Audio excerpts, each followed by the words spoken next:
Hello everyone, Ron Burke, Editor-in-Chief for GamingTrend.com. Star Citizen's been in active development since 2010. It's now 2023. So what in the hell is taking so long? Well, that's the question that I'm going to try and answer in this series. I'm going to take a look at what Star Citizen currently is, what it could be, and all of the pieces that are making this what could potentially be the best space game ever made. I'm also going to take a look at some of the questions that you have around why it's taking so long. What could possibly be worth this kind of wait? Is it a scam? Well, I can answer that one up front. No, it definitely is not. We're going to start off with the basics. We're going to take a look at some ships. We're going to look at monetization. We're going to look at advanced AI and everything in between. So again, please join me as we take a closer look at Star Citizen, at least the Star Citizen as of 4/17/2023.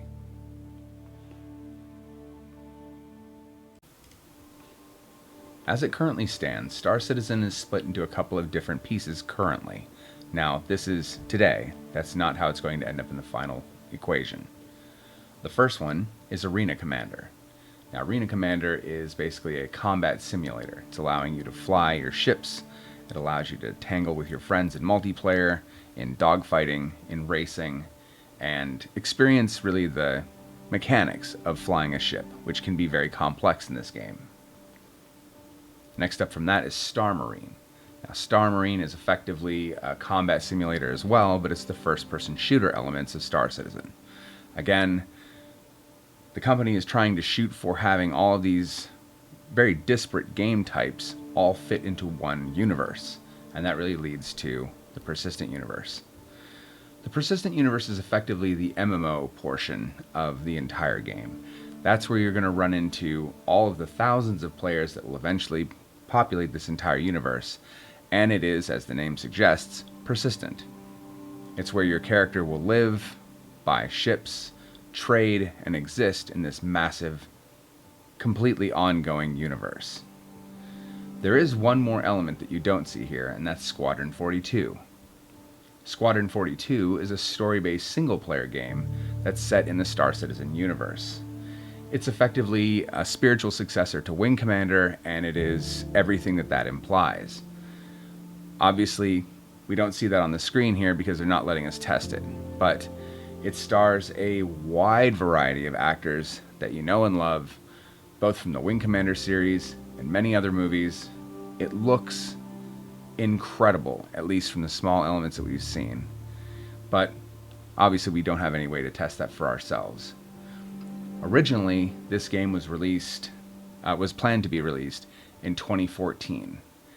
And the Kickstarter that fueled all of that ended then. We're obviously in 2023. We're a great deal past the original plan. To say that there is some scope creep in this game would be the understatement of the century. That's one of the elements that we're going to look at during this series. And again, when we start to look at why this game is taking so long, it may become apparent why we didn't want the version that would have come out in 2014. And I know, right up front, that sounds like copium of the worst kind. But follow me, and I think I'll make you a believer just like I am. Now we're going to jump straight into the persistent universe. The first thing we're going to need to do is create a character, and this is a little bit different than probably what you're used to. First thing you're going to select is a gender, and then you're going to pick a face. Now, you might look at this and think, I don't want to be this guy or any of these people, right? Very few options. Well, hold on, that's where this is a little bit different. You're basically picking your first face, and I'll explain what that means in just a second. So we're going to say we're going to look like this chap. The next thing we're going to do is click on, begin blending. The next thing we're going to do is find a face that is effectively a second face.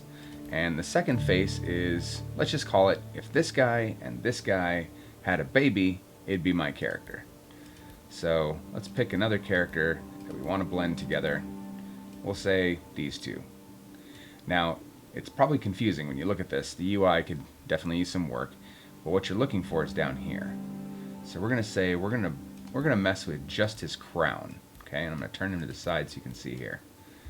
If I wanted to combine this guy's crown and this guy's crown, I take this and I begin to adjust. Now you can see on the right the adjustments that's happening to the crown of my character's head. Right? So if you want it to be more squat, or you want it to be more tall, or you want it to be somewhere in between. Okay? Now we have a blend of those two head types. You can go down the list or you can select them here on the panel, but let's just say eyes. Okay? If I don't like this guy's eyes, maybe they're kind of big, and I want them to be a little bit more narrow, I can certainly adjust that and get something closer to what I like here. Now, the other part that I like is if I want a dash of this, I can do that too. I want a dash of this, fine. So you can really blend all of these eye types until you get precisely the eye type that you like. Doesn't matter what skin color is, I mean, who cares, right? But you can adjust to your heart's content until you're happy with that particular character's look. Same thing with ears. This guy's ears, maybe you want them to flare more out, like this guy's ears. You can certainly do that. Or you can make them kind of squatter, lower to the jaw line. You can do that here. You can push the cheekbones out. This guy has a more pronounced cheekbone, so you can do that, which also messes with the jawline here. Or I'm sorry, the crown a little bit. But you can go and adjust. We're obviously a very different character than what we started with. Hair, there's a ton of them. Obviously we can adjust colors. The team has given us quite a few color choices. Not quite the outlandish ones yet. I imagine those will come with player demand. But realistically, you can probably find a color you like. And then from there, we're going to cycle through some various hairstyles. A lot of this is going to end up underneath your, oh my goodness. It's going to end up underneath your helmet anyway, so, you know, you're welcome to choose what you like, but you're probably not going to see it very often. You can run around with, without your helmet on, but you do that in space and you're going to find out about, well, you're going to learn some science real fast, is really what it comes down to.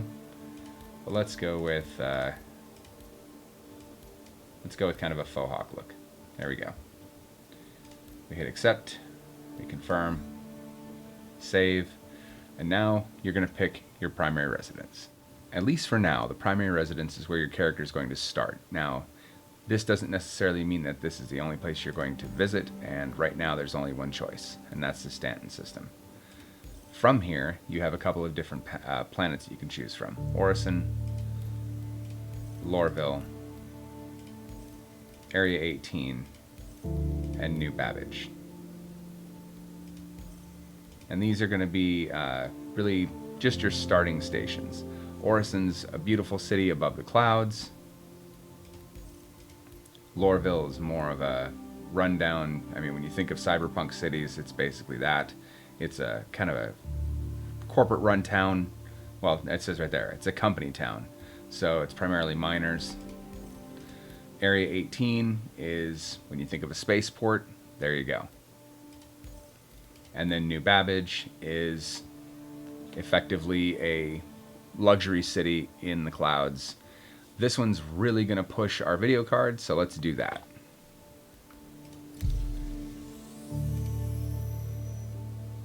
Once we've got that set, we start to load. Now, I'm going to warn you in advance, do not load this game to a mechanical hard drive. Under no circumstances should you load this game to a mechanical drive. You'll see that the loading time is already fairly long. This is on a bleeding edge system with a Gen 5 SSD. On a hard drive, that would have taken 2 to 3 minutes. So keep that in mind. Spend the time to put this on an SSD and you'll appreciate it. Put it on an NVMe and you'll get loading times to the speed that I just got. So let's pause here for just a second and then we'll take our first steps into the Star Citizen universe. Every mission that you start off begins this way, in bed. Or at least that's how it is right now. So holding down F, we'll be greeted with some options, at least if we look around. So the first thing to do, we're going to sit upright. Now this is our apartment. It's actually got a pretty nice view. And it's got a cute little teddy bear. None of these are interactive elements yet, but it's all filled out. I've got clothing, water bottle, combination shower, first aid, toilet, straight out of really any sci-fi movie. Storage, little mini kitchen, complete with cutting board, electric range. I mean, they've really thought of what this space would be like if I lived in it. They've even got a rack for weapons. What's up, man? So, first thing we're going to do is head out. As I said, the views do not suck. So New Babbage, I misspoke a little bit earlier, New Babbage is actually an ice planet here. And you can see there are a number of large corporations, and it's not out in space like the rest of all the stations that you can really select right now.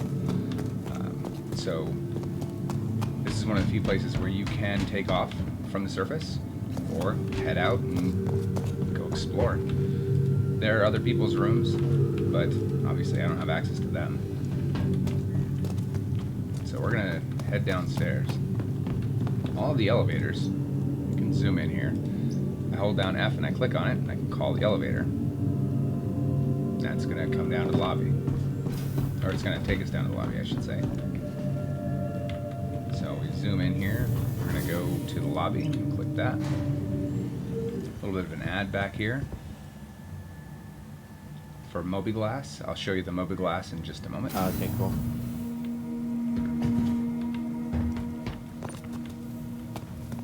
So this is a common sight here in the game.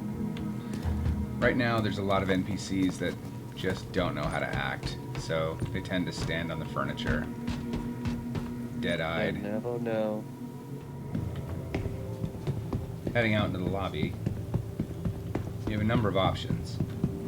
We can take the Metro Loop, and that will lead to our hangar where we can pick up a ship or head outside. There is the Brentworth Care Center. The Metro Loop on the other side. We have a restaurant over here. Folks are getting drinks or, I don't know, doing whatever chicken dance he was just doing. Bathroom over here. Some off-limits areas. We'll head over to the hospital just so you can see that, because that is a functional thing in this game. So this is a full-service hospital. As we head in here, you can see there's a pharmacy. There's an insurance place, so this isn't functional yet, but it most certainly will be. When you die, you'll need to have insurance so you can make sure that you can get put back together. Here's where you can buy drugs. Again, we have an NPC facing the wrong direction, but generally speaking, you can come in here and you can buy drugs. We'll just do that. Bring this up, and I can buy various detox pens, OpiPen, MedPen, OxyPen. So these are all functional things. These are all things that can save your life, and you'll definitely want to bring them with you when you go out on missions.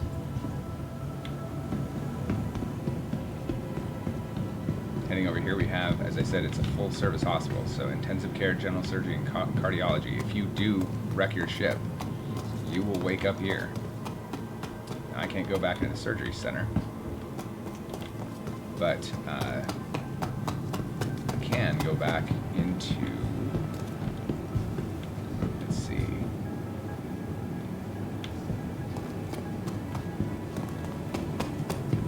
there's got to be a medical space I can get into. But as I said, you'll wake up on a gurney in here. Again, we have NPCs doing NPC things. But you'll wake up back here. You'll wake up and need to literally dress yourself. You'll be waking up on a gurney in scrubs, so hospital gown. I would imagine at some point soon, yeah, let's see. Please go to floor 3, room 10. So, floor 3, room 10. I'm not sure where that is. That's okay.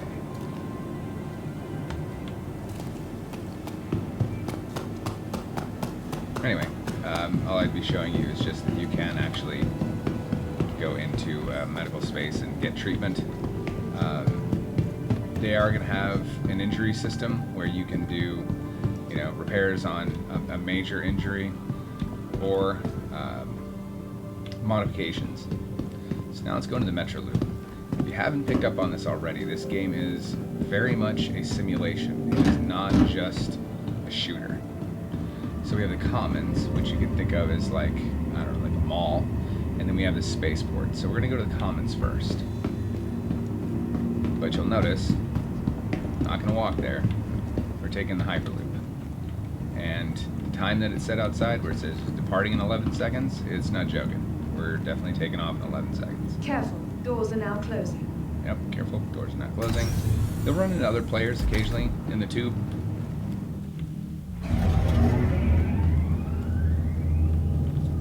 This will give us a nice view of the city. Now, it's really not known how explorable a city like this is going to be. I can imagine a world where we have some really large cities like this, where you can go and, visit places and have apartments and everything else. All that's certainly possible. I don't think that's currently the state that we're in, and I don't know that that'll be the case for launch. But I can imagine player housing at some point, beyond these little coffins that you wake up in. They're nice little apartments, but, I'm going to want, if I'm making millions, I'm definitely going to want to have a nicer place. Alright, we've arrived at the Commons, so we're going to step off here. The capsule will be leaving the station. We're going to head into Commons. So almost everything that you do, you're going to walk through one of these kind of things. These are like security terminals, so they're going to scan you as you go through. Keep you safe. Thank you for visiting. It's currently closed. Alright then. Thank you for visiting New Babbage's Tobin Expo Center. So we're going to go back to the Aspire Grand. Looks like we missed the shuttle back, but another one will arrive in 7 Capsule seconds. now approaching station. Stand clear of disembarking passengers. So yeah, this is a good example of, this place is not currently in the game, but coming soon. A couple of other places definitely have those, and we'll visit those in another episode. But yeah, no comments for New Babbage yet. This is one of the newer doors planets. are now closing. Alright, we are settling through the floor. That is not great. Yeah, I'm gonna get off this thing. So this does point out something that unfortunately is a big part of this game. There are plenty of bugs. I don't know if that's departing soon or if it's an express ride to hell, but it's not good. Let's take the other train. Preeminent destination for live events and Alright. exhibitions. Oh, well, figures. We'll catch the next Capsule one. now approaching station. Hopefully that one Stand behaves. clear of disembarking passengers.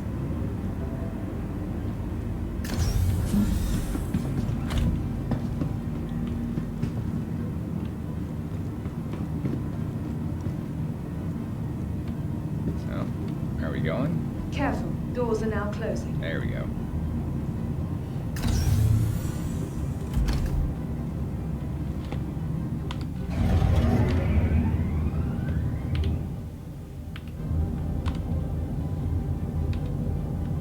I'm gonna go ahead and turn off chat, considering it's nothing but noise right now. We don't really need it. We're not looking for a group.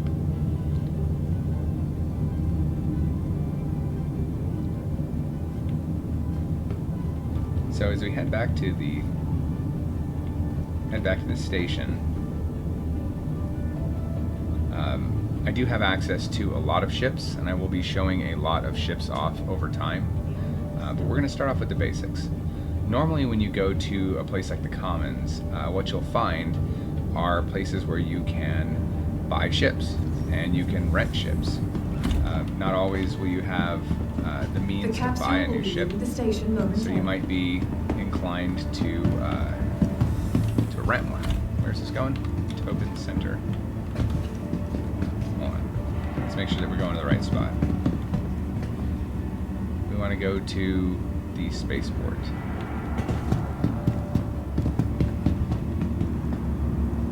Is that this side? I think it's this side. Alright, so in 18 seconds.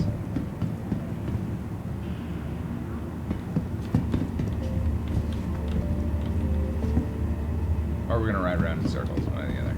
Capsule now approaching station. Stand clear of disembarking passengers. No, wait, hold on. Connection to the spaceport. NBIS terminal. Okay, that's where we want to go. Alright, now that we're headed the right direction, I hope. As I was saying, you're not always going to have the means to buy a ship. They are rather expensive, and the larger the ship, the more expensive. Some of them are downright obscenely expensive. But that's okay.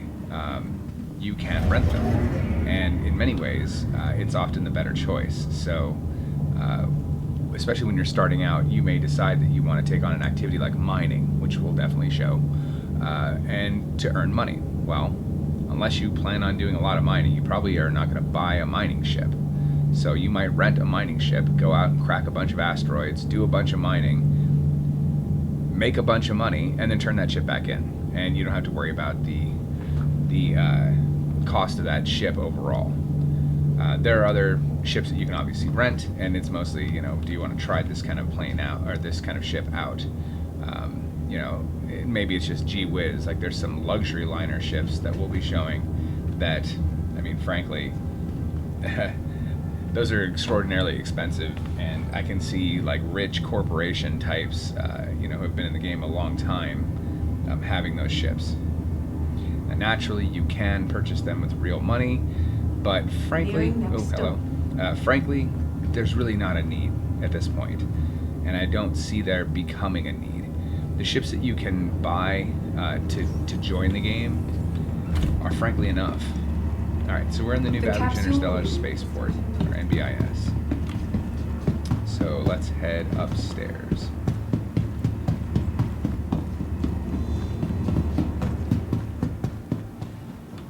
Alright, once again we're going to call an elevator. It's going to come down from the NBIS terminal. Everything is this really slick interface, if you haven't noticed. That's this particular place. Is very slick and industrial like this, where everything's very clean and very white. Lots of glass everywhere.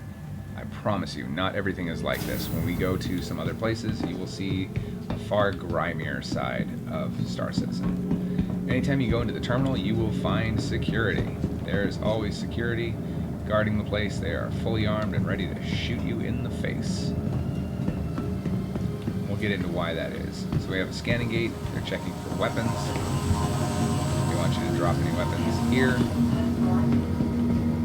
And now we are in the station proper. Now, when you, this is not something that's functional in the game yet, but we have a customs and information area. Again, fully armed. They're expecting you to come and declare anything that you might have brought onto the station. So, again, not functional yet, but this most certainly is. If you screw up, you may incur some fines. And yes, there is a prison system in this game. So, I have no fines currently. I haven't done anything wrong. No fines to pay. But if I did, I can do that before I head into the station. So, on we go to the departure lounge.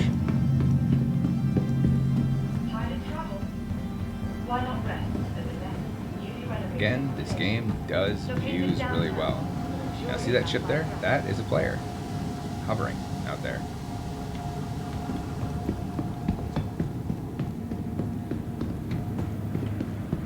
Alright, here we go.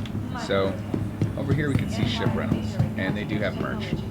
These super cutesy things, you can buy them. I have one. I'm not afraid to say that I bought one. And you can buy drinks and water and candy bars and stuff like that. Yeah. And all this stuff actually does serve a purpose. So Don't sleep on this stuff. It's actually important. That's pretty much everything we got. There's still plenty of this. Hello, T-pose. More of a Y pose. You'll have to excuse me. I'm still getting over pneumonia. So, in here, in the rental system, we can look at rentals for ships.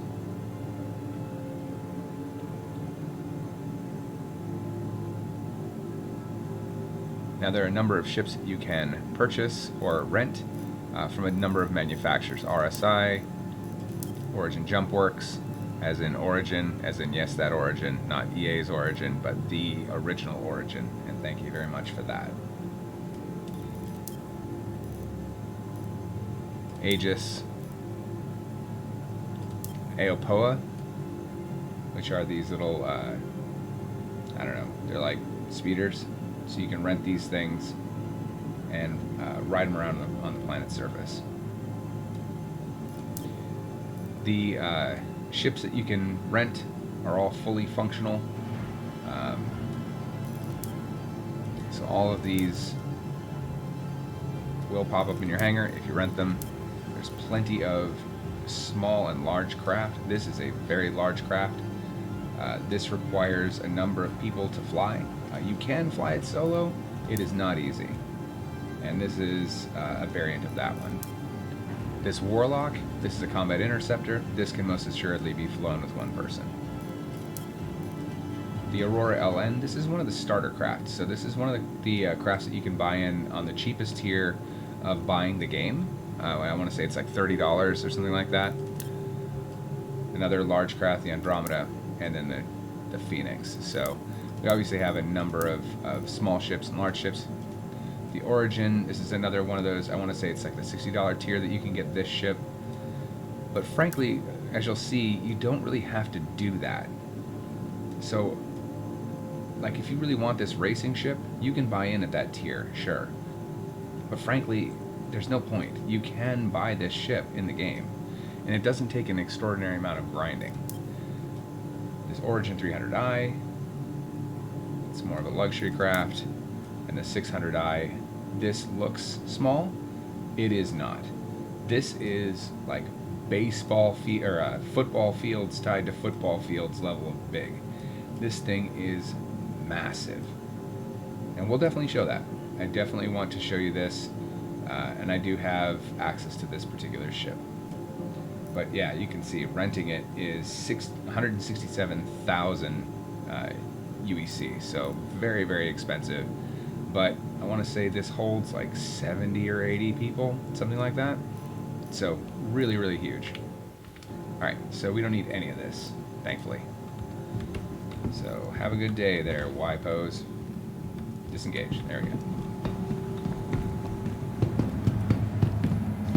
So if we go this way, this leads to commercial flights. If you don't have commercial flights leaving right now, in the plaza.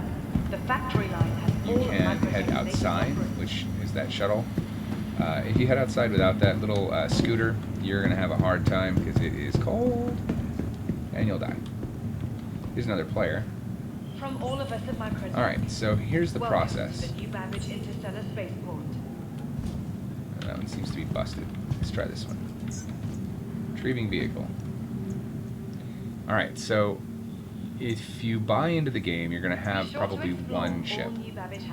I have more than one ship. All of that to say, I'm just going to be showing you a lot of different ships, and that's why I have a lot of ships. So we're going to start off with a really small ship, something that's not ridiculous. Now, one of the things that I hope that they add is a picture. Like, I'd like to know the difference between some of these ships. If I owned multiples of these, I'd like to be able to say, oh, I know exactly what this is versus another thing. So, I'm going to pick a ship from the list here, and we're going to deliver it. Why not rest at the Nest's newly renovated accommodations, located... Now, I know somebody out there probably has a massive list of which ships are best. And I'm not about to tell you which one's best, but I'll tell you what my personal favorite for a starter ship is. And that is the Aegis Avenger. Now you have a couple of different variants here: the Stalker, the Titan, and the Ready Warlock. to upgrade? So what we're going to Located do, in we're the going to plaza, select, let's do the factory line Titan. has all of Microtech's That is a latest courier offerings. ship. You can see the Warlock is an interceptor ship, and the Stalker is an interceptor ship. I like the courier because it has 8 cargo slots. Crew of 1, which means I can fly this by myself, Remember, but it does mean that I can your take belongings missions where I can belong to pick you. things up, which is one of the things that we're going to do. Careful watch on all personal items. So I'm going to hit deliver, and it's going to take 20 seconds. Please visit us Welcome again to the Goodbye. ASOC vehicle Oops. retrieval system. That was my fault. Let's try that again. Microtech, the Empire's leader in cutting-edge technology, where creative innovation meets innovative creativity. Aegis Avenger. Well, let's pull in the Titan. There we go. Deliver. Request. So it's going to Be take sure to 20 explore real-world all new seconds for Babbage this has to be offer. delivered.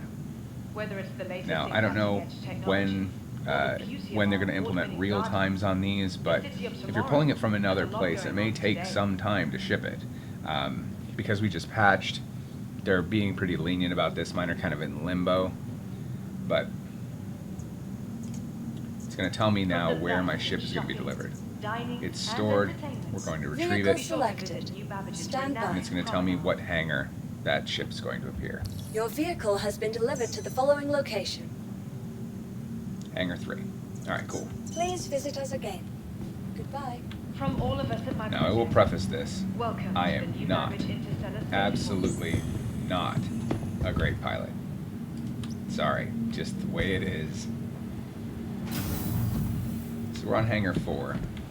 We want to go to hangar 3. Again, you can zoom in and click on that. And off we go. We have reached our hangar. Once again, I can pay my fines and citations here, but this is the magic. This is where it happens. Look at the size of this hangar. This should tell you the size of the ships that you will be piloting in this game. And some of them do not even fit in this hangar. They're that damn big. Alright, look at this beauty. So obviously we have a Vulcan cannon on the front.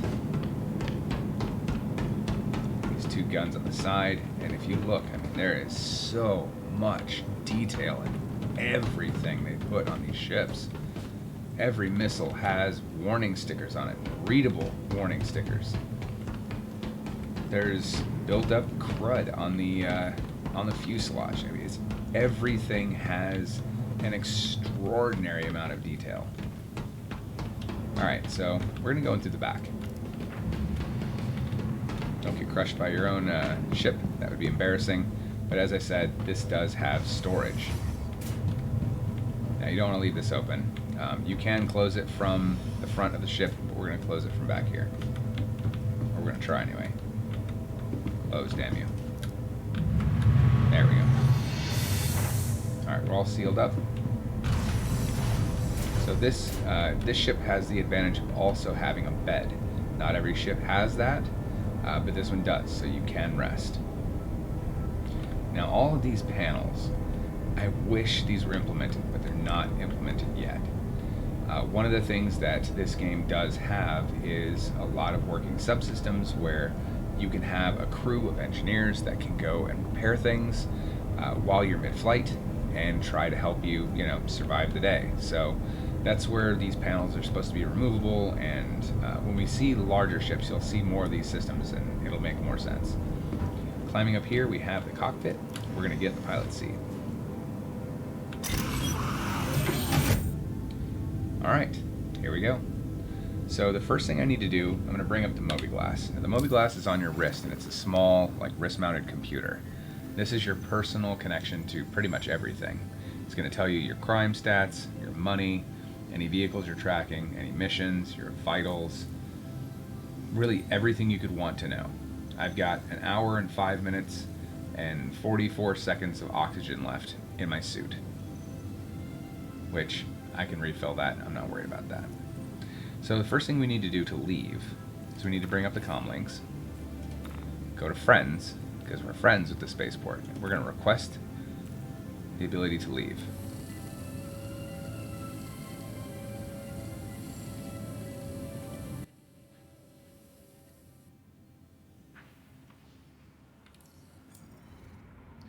Okay, they've cleared us to launch, and as you can see, doors are open, but the ship is not fired up yet. So we're going to hit R to bring everything online. You can hear it say Aegis Systems Online, and we are officially ready to take off. Saying shields are critical because it's still powering everything up. You can see the shields down in the lower left-hand corner slowly coming online. They went from red to now gray. Hold down the space bar and we can lift off. And from there, out we go. We are officially out and about. Now, this does support a wide variety of joysticks, and I do encourage you to use one. As it stands right now, I don't have all that hooked up as I'm shuffling my desk around, but you can see that it also works remarkably well with mouse and keyboard. Holding down F allows me to look around my cockpit, and this is not just for show. There's my ejection, if I should need to. Over here, you have the throttle controls and aileron and power. These are my radar systems. I've got my weapon systems. All these panels you can zoom in on. Open the exterior. Don't recommend that while you're flying. But all of these have a function, and all of these can be adjusted. So many of the ships have different windows that you can adjust, and you can change out what's shown on which panel. So if you hit menu here, you can say, okay, I really want to see my weapons store over here, and I would like to see my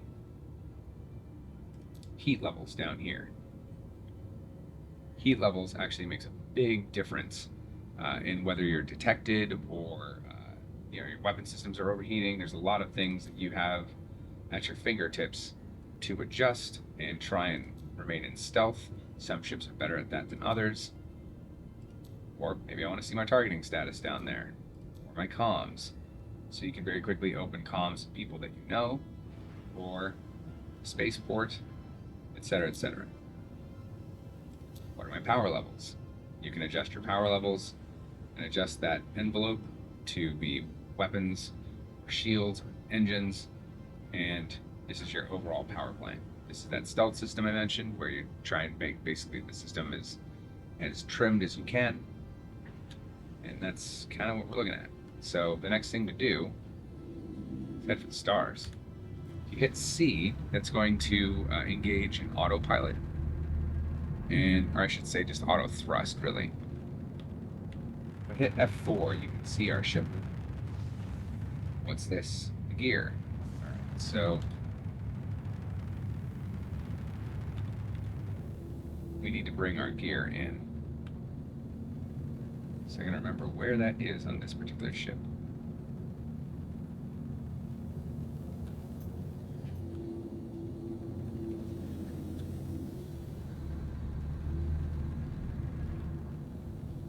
So the last thing we need to do is tear off the gear.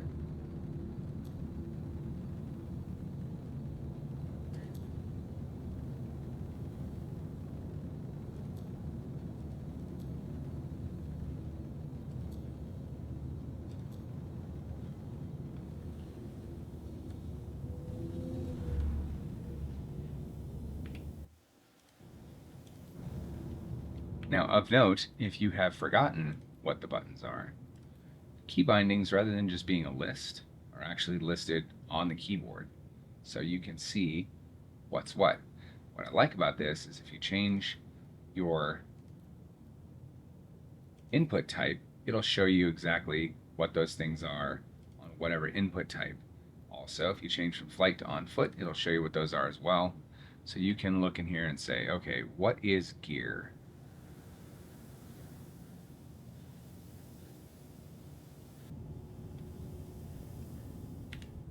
All right, so as I said, we have gear down. We saw that N retracts the gear, so we retract the gear. We'll see that we have achieved a great deal of altitude. In fact, one might argue we are in space. Seems like we're kind of in the upper ionosphere, but we're gonna throttle up here and brake atmo.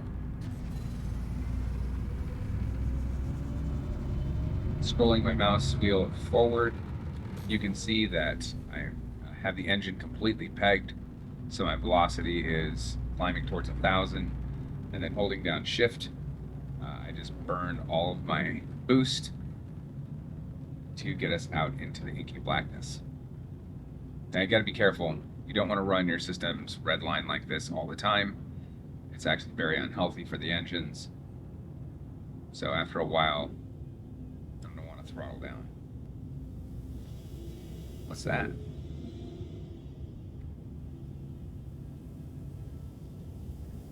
Alright, so bring it down just a little bit. And I'm gonna bring up the mobiGlas again. As I said, the mobiGlas is really your key to the universe, so we're going to bring up the Skyline. Now, Skyline is the map system, and I gotta say, it's still not great. It's better, but it's still not great. So, we're way over here.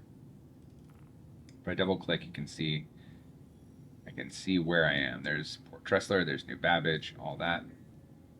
There's a mining facility, there's all sorts of things, but you can see it's very, kind of fades out of view and jumps all over the place. It's not great, but something that they've been promising to revamp. I'm sure there's a better way to do the navigation than this, but right now, this is what we got. So that's how you get to where you want to go, but why would we want to go there? Well, let's take a look at the Contracts Manager. Now, the Contracts Manager lists all the available contracts that you can just grab. Here's a racing one, here's a delivery one, research assistance, investigation, search, salvage, bounty hunting, mercenary work, and service beacons. So each one of them has a description, and it'll tell you what you're expected to do. Like this retrieval one, go to this area and retrieve a box from a locker.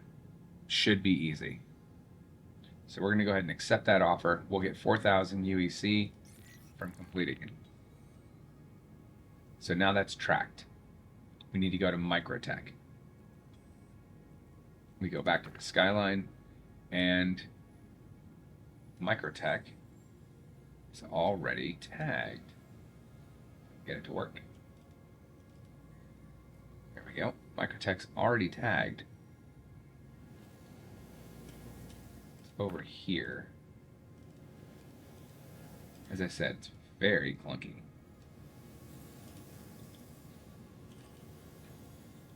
At some point, there's going to be a system where I can simply easily select by clicking on things. But that system, not today.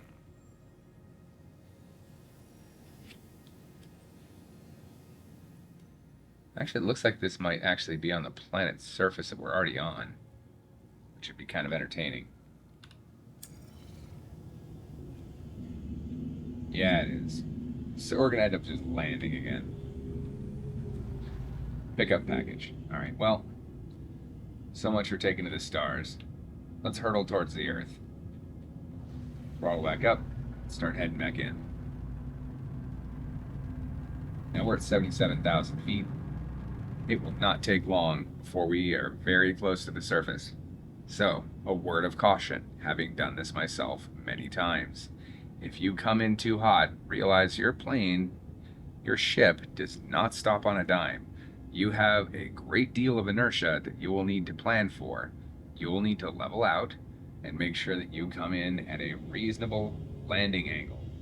If you do not, you are going to make an unreasonable crater.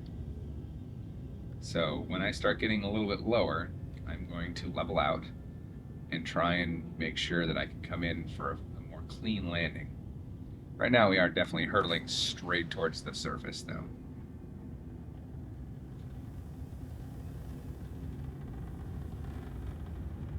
$34,000 feet and fall. sure the people in the city are very concerned about the ship that is hurtling straight towards them.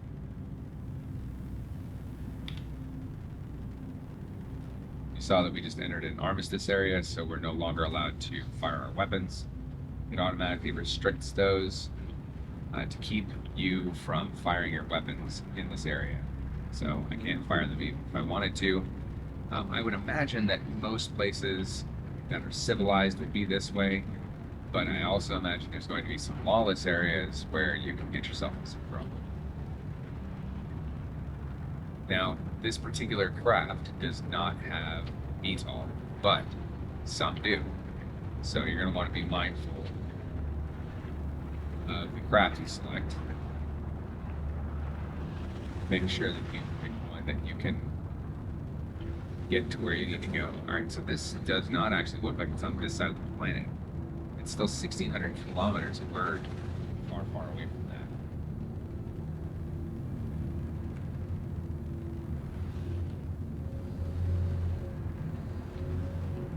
that. Alright, so we actually need to be on the other side of the planet, I guess. We'll check our Moby glass once again, see if we can get a better look here. Again, I wish this was a little less clunky. I can't really tell.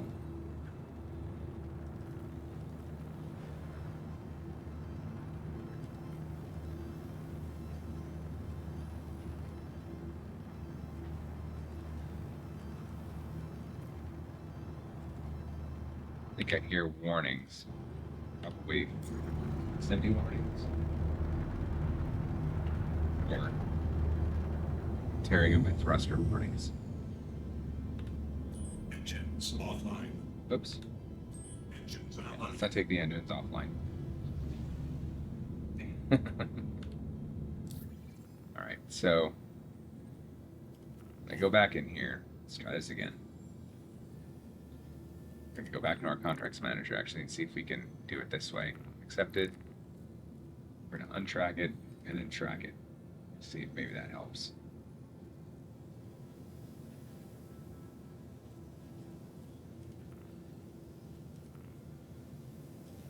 So it says route not set.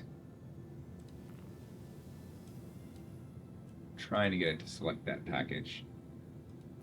Just does not want to go. Then this nonsense where it just wants to fade out.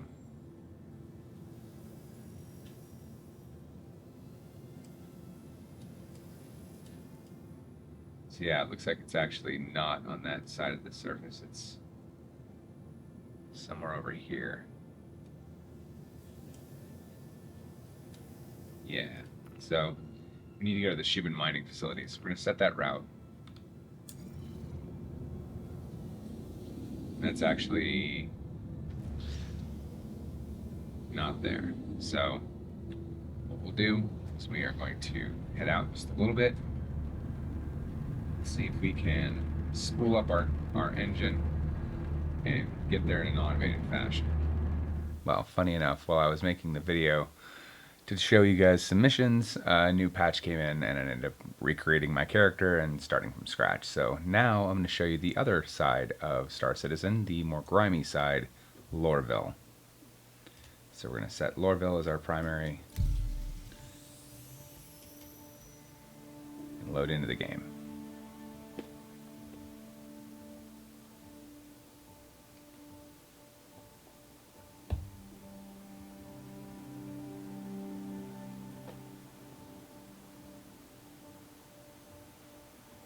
As I mentioned before, Loreville is a mining town, so you'll find a lot of folks embarking on mining missions from here. But as before, our day is going to start crawling out of bed.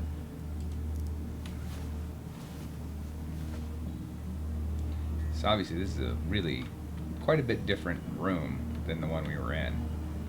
We still have our typical storage, but it's a little more Spartan, certainly a little more industrial.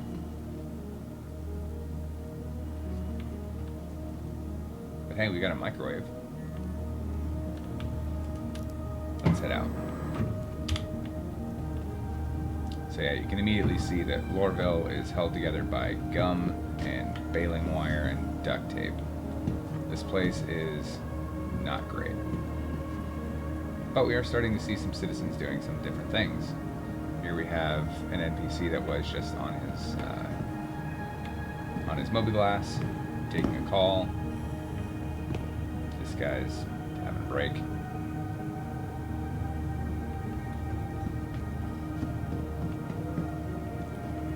But you still got dummies like this that want to stand on top of the furniture. What's wrong with you, sir? The view out here, as I said, is more industrial. It's certainly more Blade Runner than it is pretty.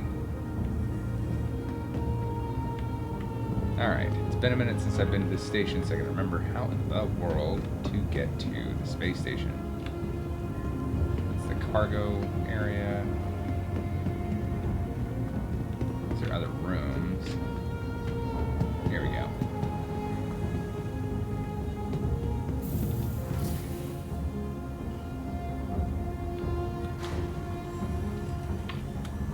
Head to the ground floor.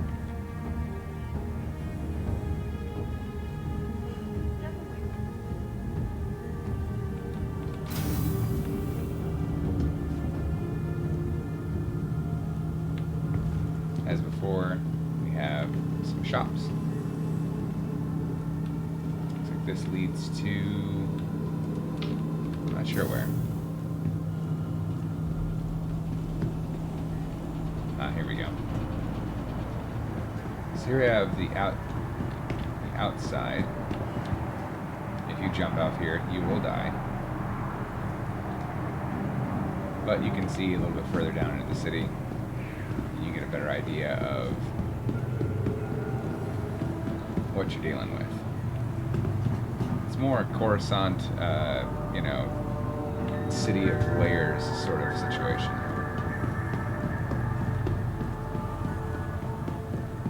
Up here, past the very angry looking guards, you should have the Metro Center.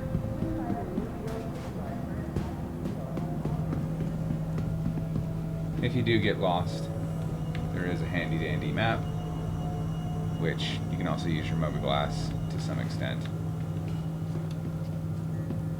But as before, we need to hit the space station, so looks like we want the blue line. So let's catch a train. Looks like blue line's on the left side. Welcome to Metro Center. Transfers to the perimeter spaceport. Right to search travelers at any time. Looks like we're gonna have to wait about 35 seconds.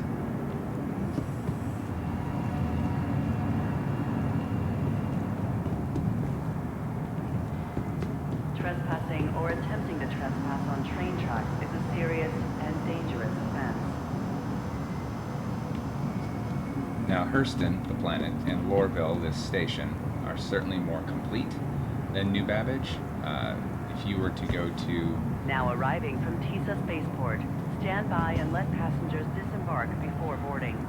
If you were to head to the market, you would find that you'll have a lot more vendors that work and a lot more areas that are filled out. There's not a big sign that basically says, go away, we're not done with Step this. away from the platform edge when train is approaching. And now.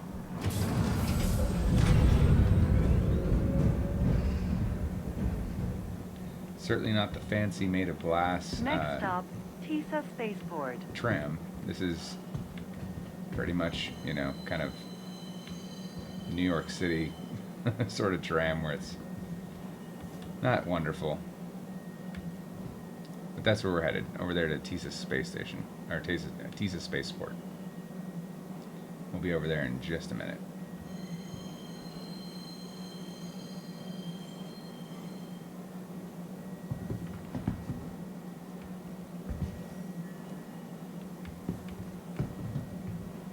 Now arriving, Tisa Spaceport. Please watch your step when disembarking the train. Looks like we'll be there in 4 seconds. One thing I gotta say, the trains run on time. Hurston Security reserves the right to search travelers at any time. So as before, we have a customs area. So if we had anything that we were bringing into the space station, we would have to declare it here. These nice gentlemen with the rifles would help us with that. Do the scanner. If we had fines to pay. Now at some point I am going to get myself thrown in jail, just for funsies. Now some space stations have this kind of stuff. This is kind of cool. So if you wanted to see... Oops, did not mean to open my inventory here. If you wanted to see what this ship looks like, you can certainly climb in here and take a look. See if this is the kind of ship you might want to take for a spin.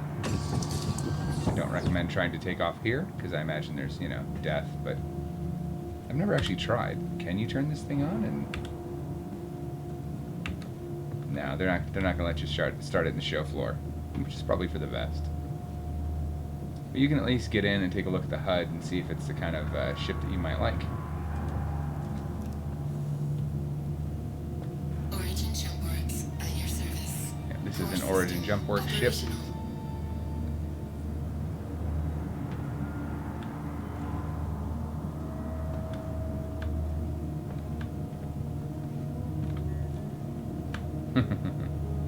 Yeah, they do have it locked down, so you can't grab the ship and just take off in a space station. That'd be kind of bad. But you can at least get a good look at what some of these ships look like. And you can, at the kiosk here, right over... Oh, not this one. Okay. So there is a kiosk near some of these where you can literally buy the ship right there. So if you really like this ship, buy it now. We already have ships to fly, Welcome so to the ASOP Vehicle Retrieval System. we're going to take a moment and grab a different ship than we saw last time, and I will show you a little bit more flight. So this time around, we're going to grab an Anvil and pilot that around. It's a little bit bigger of a ship. Let's see, Anvil C8X Pisces. Here we go. So that's a Pathfinder. Has a little bit of cargo space, but only seats one. But I believe, if I remember correctly, it does have some extra seats just for... Please visit us again. Goodbye. Hey, quit it. Welcome to the ASOP I think it Vehicle does have some Retrieval extra System. seats in there if you want to bring your friends. Let's try that again. Anvil. Expedition. Okay, it's en route. So, looks like it's going to be...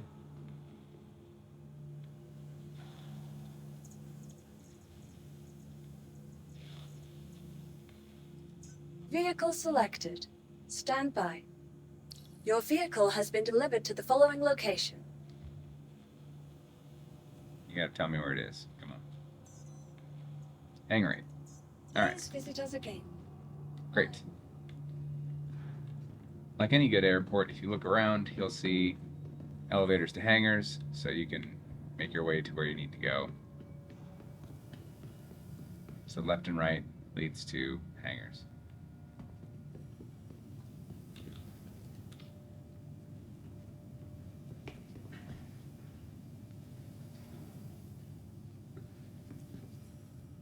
Now I imagine these commercial flights are going to be a thing as we move further in. There's got to be... Let's try that again. These commercial flights will be able to take you to different places if you don't happen to have a ship or you don't want to take the risk of flying around, or... I would imagine there's got to be a reason to have commercial space flights.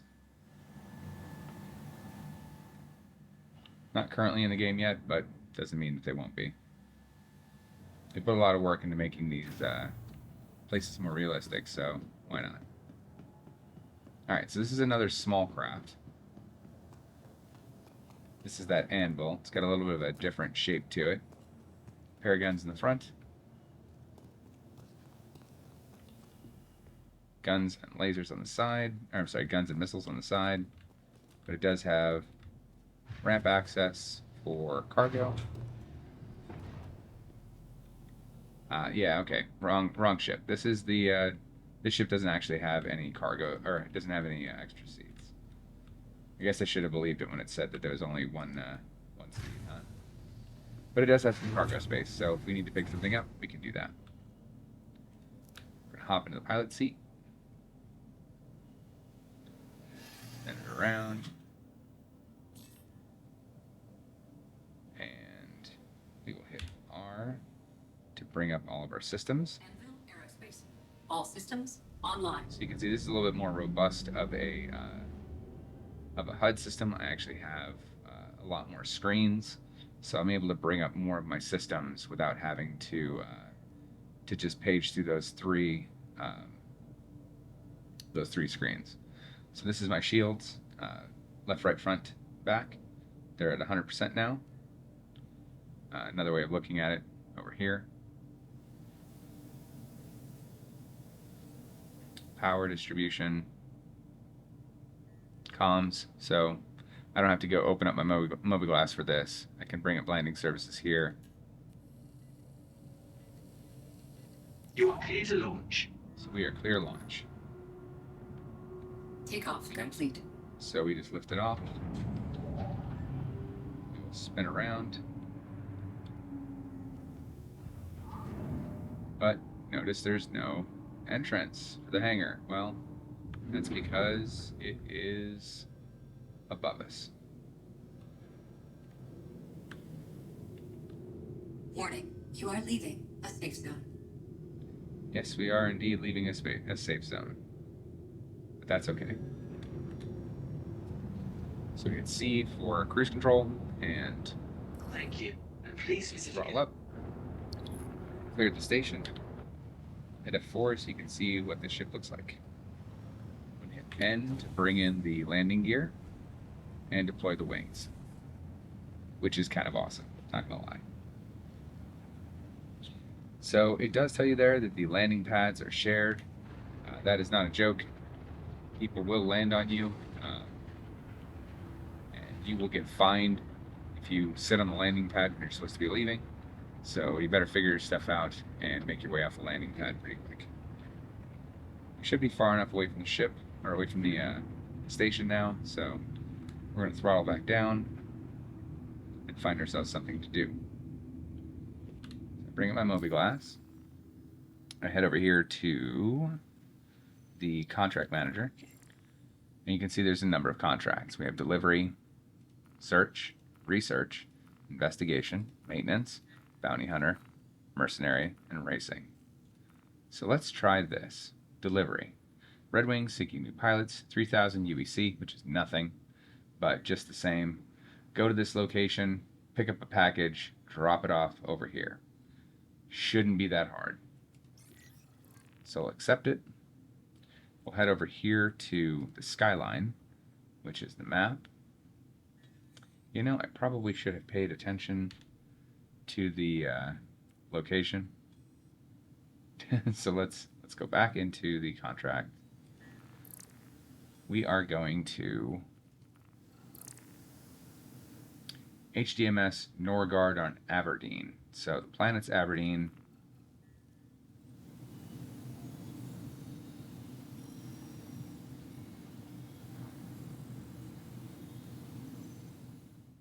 It's certainly telling me so.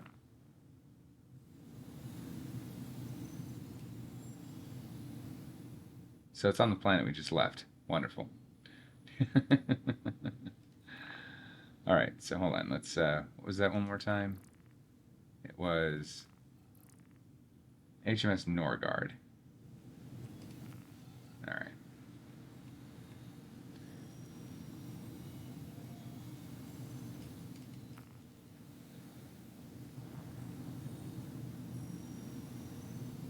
Norgard. Let's see.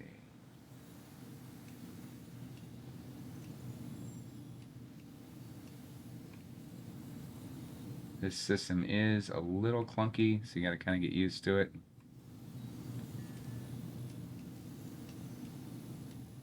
Norgard. I'm not seeing Norgard here.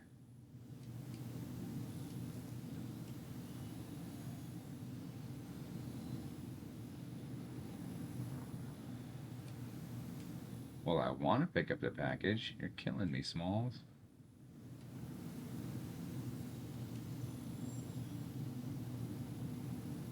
I do not see Norgard anywhere on this planet.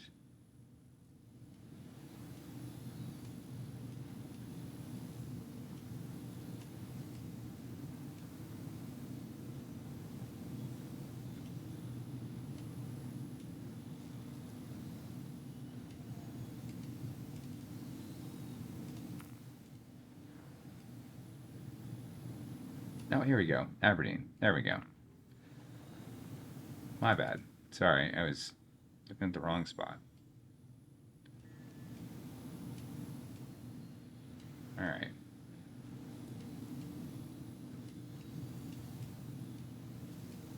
Let's find... There it is. Alright, so we're going to click that. HDMS Norgard. Come on, let me select that.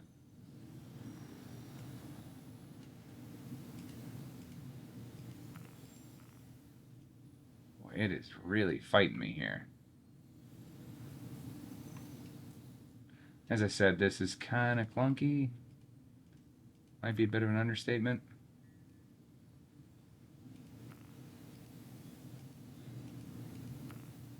There we go, finally.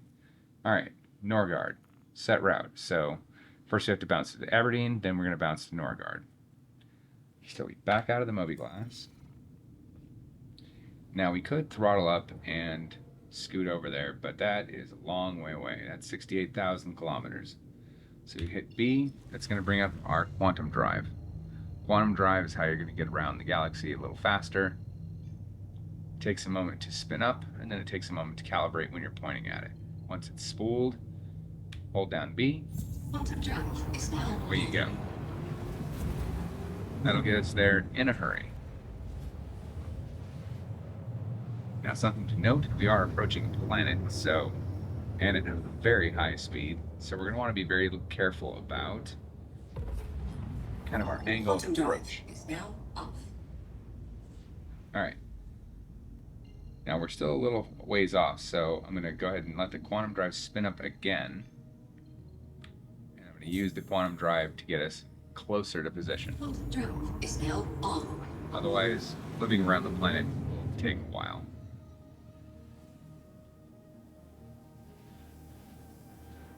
But as you can see, we're whipping around the planet pretty fast. Once we get the opposite side of the planet, it's going to bring us in on approach. As I said, we are coming in for a landing, so we're going to want to be careful about our angle of approach. Quantum drive is now off. But the quantum drive is now offline. So now we're going to make our approach. We're on the dark side of the planet, so it's a little hard to see, but throttle up. We are only 6,500 meters off the ground. And we're still 20 kilometers away, so we're going to want to not necessarily dive straight at the ground. We're going to want to get a little closer before we really dive down.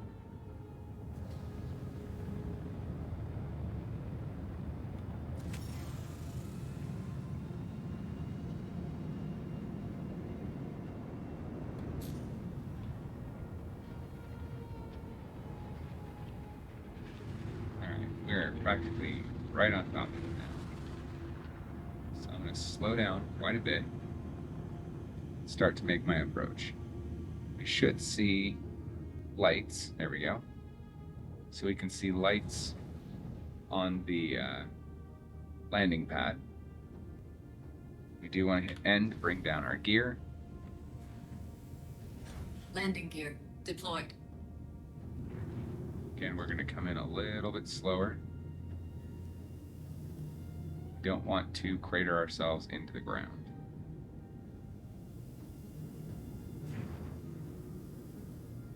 Slow and steady. This is another armistice zone, so you get in trouble if you decide that you're going to go firing your weapons.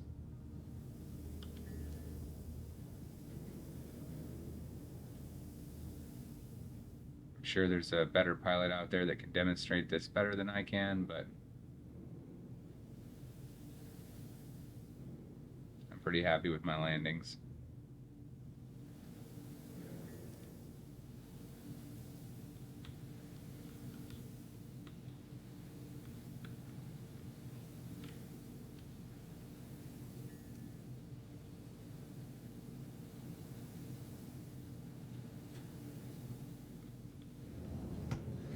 Landing I complete. say that, and then I accidentally Takeoff C key. complete. Skip half across the planet. Good job.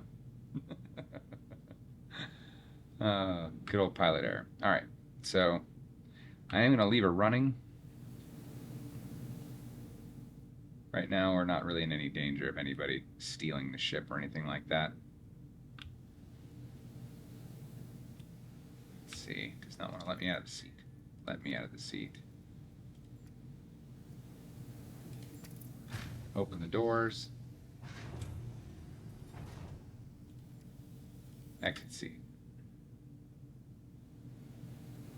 Let me out of the seat.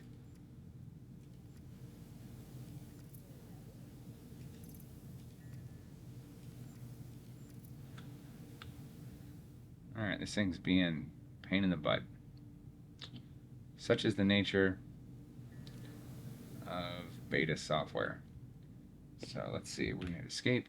There is a button for forcing yourself out of the chair. I'm trying to remember what it is.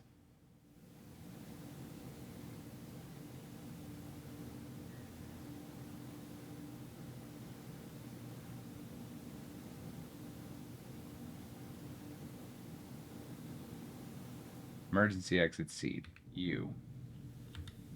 All systems offline.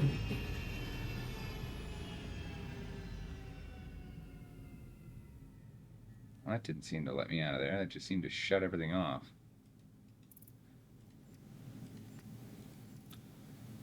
Still not letting me out of the seat.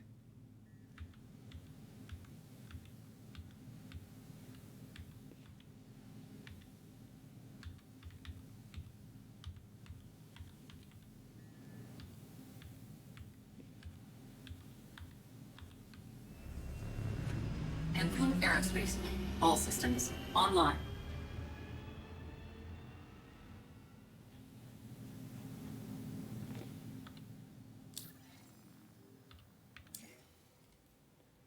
It is really fighting me here.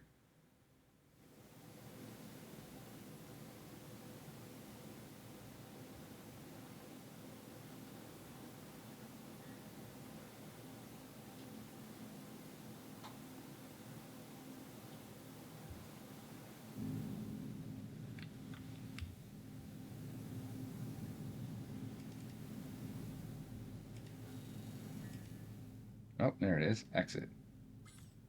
There we go. Well, I see that we've included the grass in the ship. That's great. All right, on we go. So, we'll head indoors here.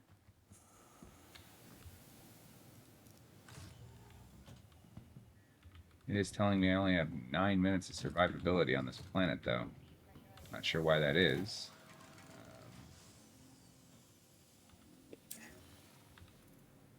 I am wearing my helmet. Not sure why it's complaining about that, but just the same. So we can say hi to this guy. What can I do for you? And he says, "What can I do for you?" We're going to say we're going to fight with the interface today, apparently.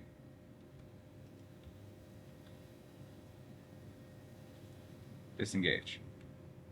All I need to do is pick up the package. Literally. So now we're going to head out of here. Open this up. Looks like it's medical supplies. Cycle the airlock.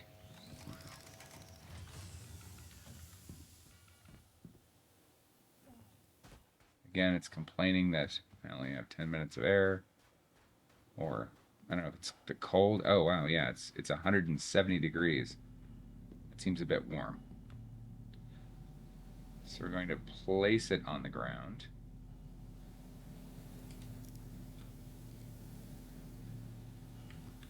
We're going to close the airlock so it doesn't go flying out the back. Ramp, I should say. We're going to get off this planet. Come on. Don't fight me.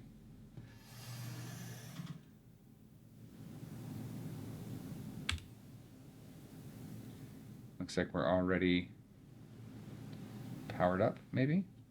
So we'll fire up the engines. Online. Takeoff complete. Get out of here.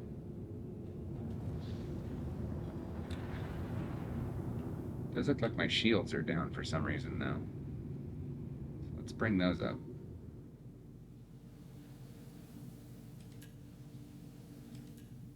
Shields online. There we go. Shields are coming up. They should start to fill up any second now. There we go. Alright, feeling a little more safe. So let's bring up that contract again.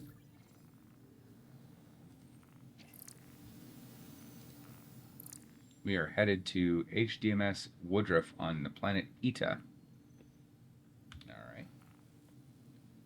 Planet Eta, is that also in this general area? Yep, there it is.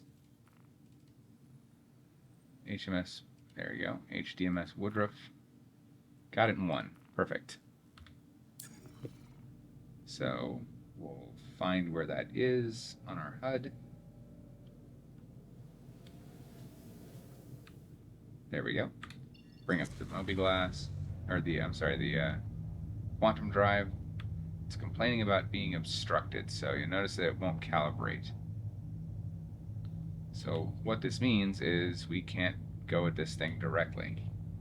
We're going to have to make a jump around to clear whatever obstruction we happen to be hitting. So it looks like we're just off the edge of the planet a little bit. So let's just hook a right here, so to speak. We are in space. Not really a right in here. We're going to get away from the planet's surface a little bit.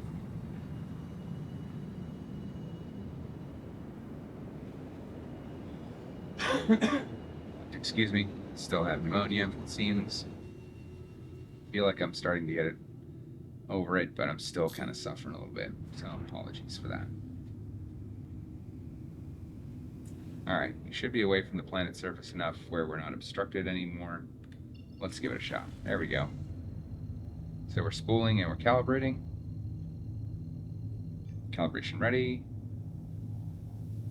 Drive is spooled. Let's go. Quantum drive is now on. I forgot to pull up my landing gear. Raised. Thankfully it raised it for me. Otherwise that could have possibly been, bad.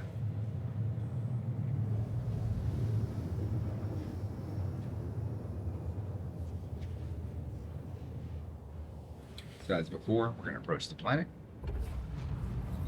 Quantum drive is now on. We'll allow it to spool up again, so it can zone in on the location we're heading to.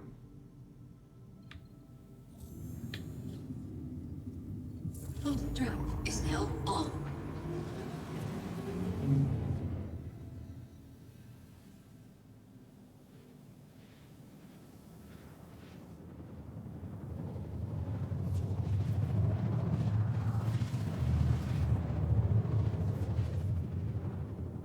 Now this will be a different looking planet.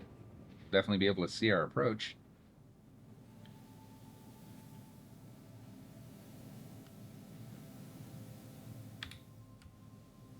Quantum drive is now on.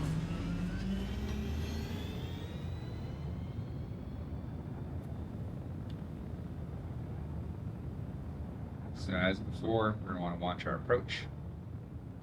I'm going to want to watch my approach do a better job than I did last time. Terrible demonstration.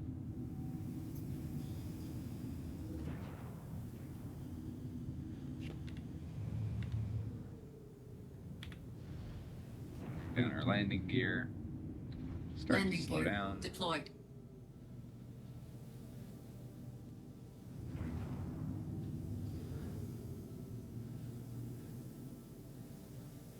I've seen some pilots do some amazing maneuvers.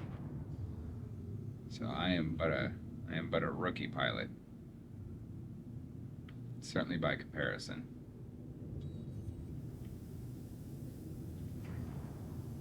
Alright, let's try this again. With a little bit cleaner of a landing. Oh, it looks like another player's here. So see that anvil arrow? That's another player. Sure, let's park next to them. Give you a good look at that aircraft.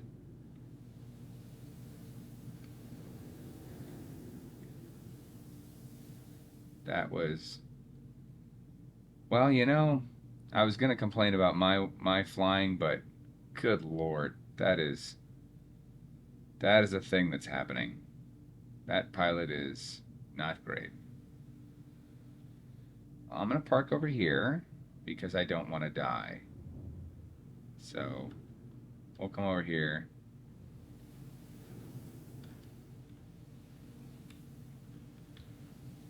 We're going to land. Landing complete. Power down the engine. Engines offline. There's the exit. I swear that half of learning these ships is figuring out how you get in and out of them. So we'll grab the package. Don't forget that, otherwise this is all pointless.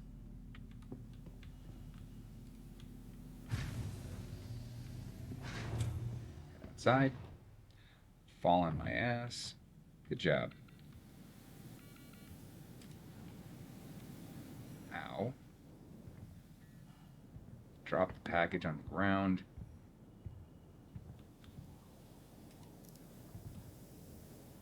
I don't feel dumb in one easy step. Alright. Now that we've dusted ourselves off, let's finish up this mission. Just as before, these are airlocked.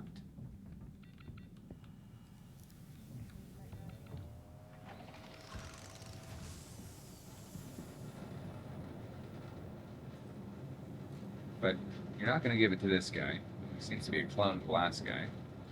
What you're actually going to do is put it inside this machine. Say drop off.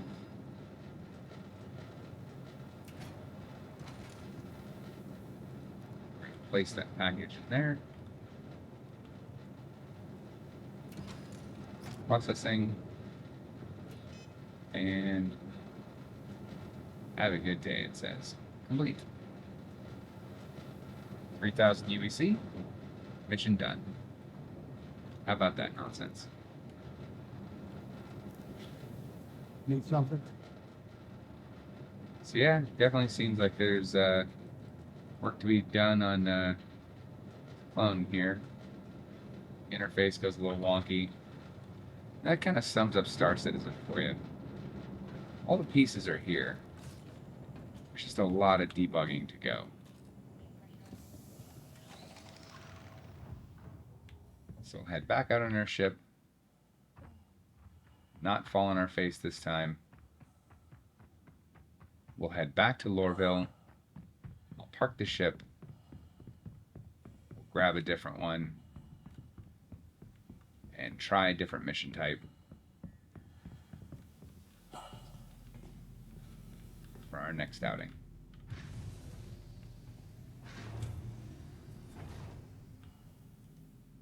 Now I do like this. Notice that it says that I joined that channel. Anybody who gets on this ship is automatically going to join a voice channel. So you don't have to worry about, you know, jumping on Discord or whatever. If you enable it, which obviously you can disable it, which I currently have it disabled, so I can talk to all of you. But if you enable it, you can set it up where Takeoff complete. You automatically join a voice channel with anybody that's nearby and allows you to coordinate missions and otherwise just engage with other players without the friction of voice channel stuff. Landing gear raised. All right. We are at 20,000 feet. That should be more than enough. I'm going to throttle down my max speed. You don't want to run this engine maxed out like that. It's unhealthy for the engine for long periods of time. We're going to head back to Hurston. We're going to go back to Loreville. We'll set her out. Looks like we're going to bounce through OM3, then Hurston, then Loreville. As before, spool up the quantum drive.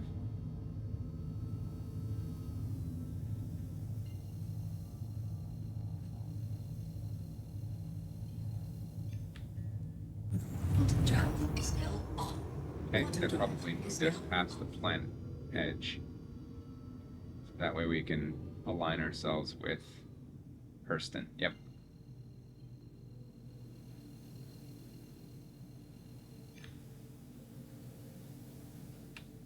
Quantum drive is now on. Now the two ships that I've shown you are both starter ships. There are a number of these starter ships, and each of them has a role. So, for instance, another one is the RSI Aurora. It's probably the cheapest ship that you can buy. The biggest allure on that is just that it's cheap. So there's something to be said for a nice, cheap ship. It's a little like a starter motorcycle. You don't want to wreck your brand new, Harley or Indian motorcycle. You're going to want to pick up a cheapy motorcycle and wreck that while you learn. So,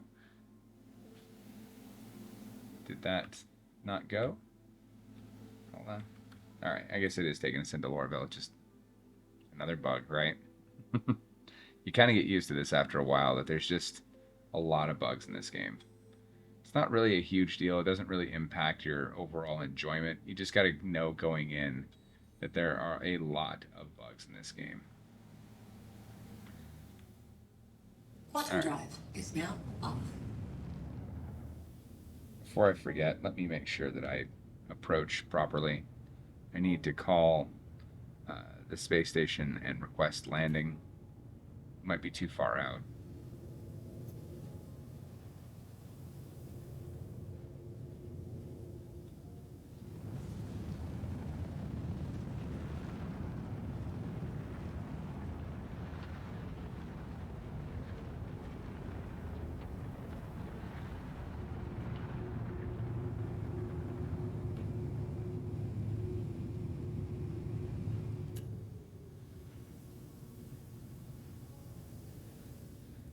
Come on, hail. Alright, still seems like we're too far out to hail for a landing.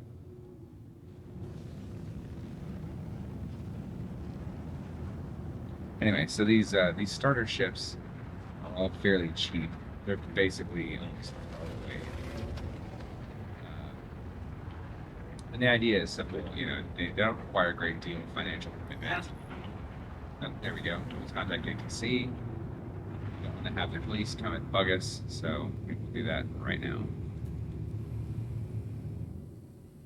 Trying to find a way to show off the hospital. Well, what better way than to wake up in it? So the medical assistants here will show you that you woke up in the regeneration pod. Shows you where we're at. We're at Maria Pure Heart. And I imagine all of this is going to get filled in with patient care and everything else, but right now, it's still pretty basic. All the window dressing is here, though. So there is something to note. As I said, hospital gown. So we're going to take that off. We're going to put on our undersuit. We're going to put on Some armor.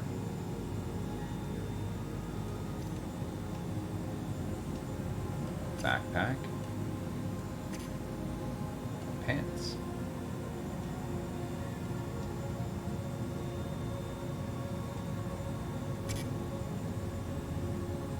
I kind of like this helmet. It's kind of cool. Sleeves. I have a rifle. And a pistol. And, oh, here's the other helmet, by the way. We saw that other player wearing a similar helmet to this. So yeah, if I'm choosing, I kind of like the other helmets better than the one I was showing you a minute ago. I kind of like this one. Come off. Let's go. Boy, that helmet just does not want to come off. Alright, well I guess we're stuck with the dorky helmet for now. Combat knife. There we go. In space, nobody can see your face.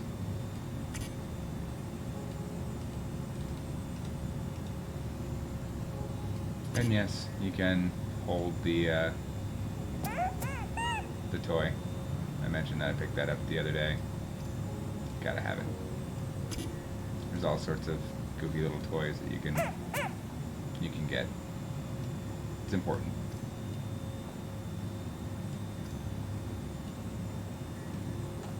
A miniature ship. Amazing. Alright, so we're all kitted out with our weapons. We're actually now appropriately dressed to go back out on adventures. As I mentioned, though, now we're in the hospital, so In now her we're going book, to find our way Dynamics back of a to Mindful Life, Maria Hurston reminded Spaceport. us that good health is the foundation upon which all What if we just successful follow the directions endeavors here? Looks like Metro That's Center, why it is so important to start each day with a check-in, healthy elevators. breakfast to give all your endeavors a nutritionally balanced foundation. You can start to see how this world could be big enough for thousands of players. You can start to see In her book, Dynamics a of living Mindful world Life, where you have a Maria reason to Hurston have recognized that a hospital, and you have a reason to have all of these player housing things and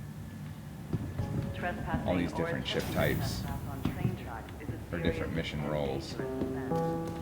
Insurance. Eager to return to your job? We'll talk about Don't let insurance your another recovery time, endanger your coworkers. but there is a whole insurance system, and frankly, it's a little controversy laden. But since this guy's not talking about it, we'll talk about it later.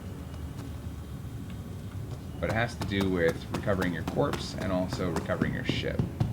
So we'll get into that another time. Look at these idiots. Stop standing on the furniture. Alright. Hi. Deacon chamber. I'm not sure what Let the me know deacon if there's chamber anything I is. can help you with. Exit. Pharmacy. Metro Center. Looking for the hangar. Restrooms.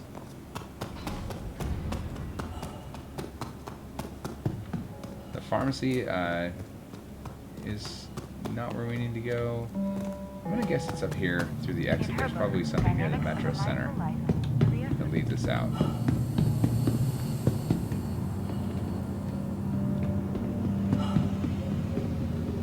Alright, spaceport line. So now we're back to the Metro line here.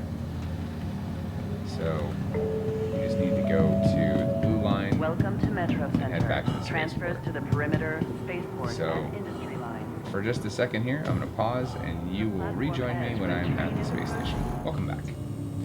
So, Welcome before I to blew the myself ASOP up, vehicle retrieval system. I wanted to mention that there are other types of ships. So obviously this is a long list of ships. All sorts of different types of ships. This is a heavy salvage ship. It holds 300 cargo. This Hammerhead, 40 cargo. It's a corvette, light fighter, stealth bomber, interceptor, drop ship, light fighter, pathfinder, expedition, medium fighter, stealth fighter, starter light freight, racing ships, medium fighter, medium freight, which by the way, that's what we're going to pick up, is the Drake Cutlass Black. It is one of my favorite ships in the game. As we continue to look through here.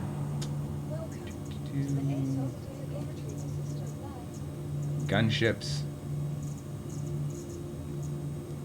Heavy refueling. So this one is interesting to me. The Starfarer. So the Starfarer is actually a full refueling ship. It's a massive, massive ship. It can be crewed by one, but man, is that difficult. You really need a whole crew deploying on this ship to run the entire affair. And I'll bring this out to show you guys at some point. But it's literally filling this thing up with fuel, taking it out into the middle of the inky black, and using it to help other players get refueled when they can't quite get back to where they need to go. You can set your own pricing on fuel, but you got to go back and actually operate the entire affair. It's really a cool system that, even in its current state, is already pretty fun. You also have down here near the bottom a reporting ship, and then a whole bunch of luxury ships. So these origin ships are massive, these luxury ships. Some of these have enough room for probably, I don't know, 3-4 dozen players. I mean, it's significantly huge ships. Alright, so let's go back to our Drake Cutlass. Let's get that delivered to someplace where we can fly it.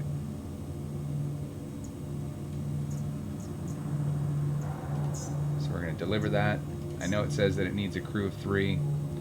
We're going to try and fly it with a crew of 1.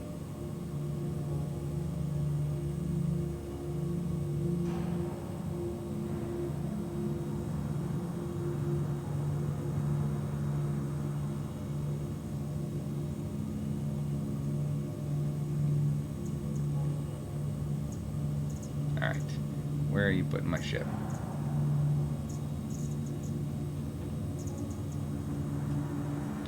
Alright, so notice that this now says destroyed and claim.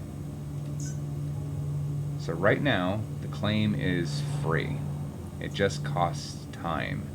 So I can file a claim to have this ship replaced. Goodbye.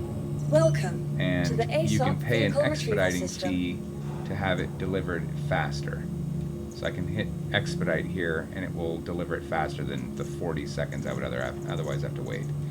Obviously they've not tuned that in any way, but that does kind of go into the whole Vehicle insurance selected. system. Stand by. So insurance Your vehicle is, has been delivered to the following location. hold on, hangar 8. Seems like Please hangar 8. visit us again. The insurance system is meant to replace your ship in the case of loss. And to that end, you will be able to replace your ship for free. Or there might be a deductible. I'm not sure exactly how that's going to work. But right now, that's not all in the game. But generally speaking, it'll be, this is how you replace your ship. And you'll be required to pay upkeep, just like real insurance. And ultimately, it's about ensuring that you can keep your equipment in the air. And, you know, if you're taken out by pirates or whatever, you can retrieve your body, but the insurance will take care of your ship. Alright, so now we've moved on to a significantly larger ship. This is the Cutlass Black.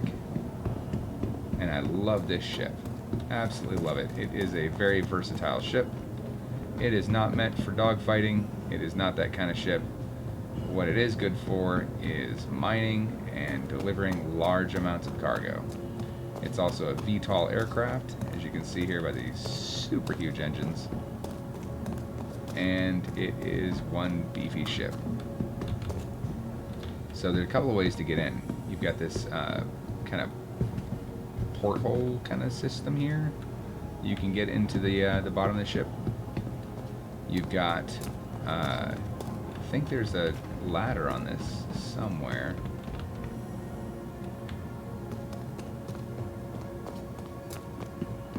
but the best way to get in is obviously the ramp.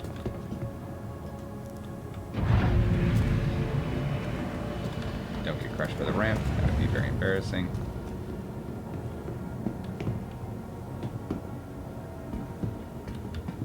We're going to close this up. You can also lock it to prevent other players from opening it. This also has a side door. This side door is good for people jumping out. Like there are combat missions in this game. This is a great way to get out very quickly. You saw how fast those doors open. Let's head inside. So this has a gunner seat.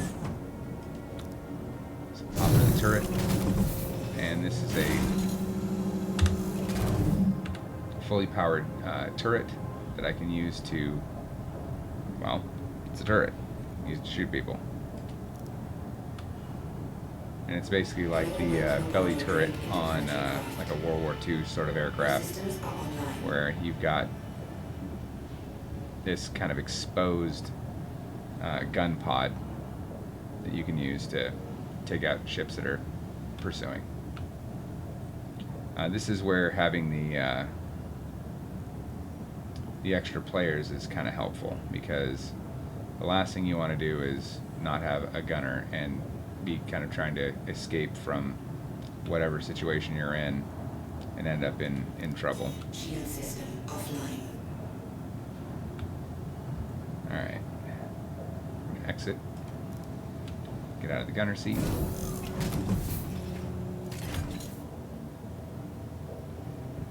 So now we're starting to see some of these subsystems. So you've got this this plate here. It doesn't function yet, but the idea is that this can be a locker for you to put stuff in. Other players can store things there, and you have 2 beds, so you can lie down. Useful for when you need to rest. Your character does actually need to rest. More storage, gun racks. So you've got a whole kind of living quarters space here. And then of course you've got the pilot and the co-pilot.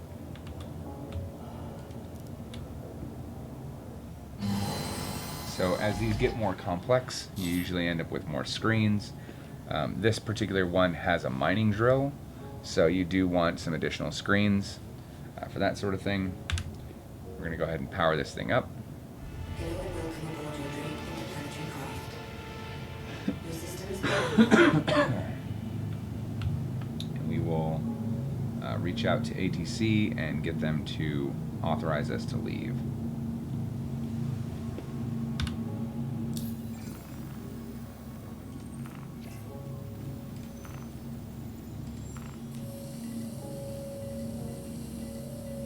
You are clear to launch. Alright, it's been a minute since I've flown this. I gotta remember what the button is for VTOL, because you need to enable it. Toggle mining mode, or toggle VTOL mode is...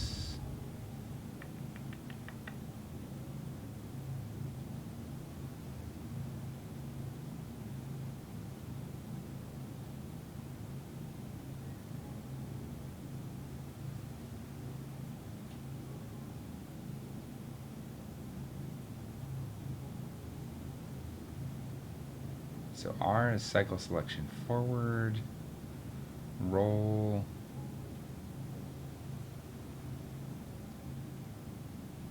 cycle targets,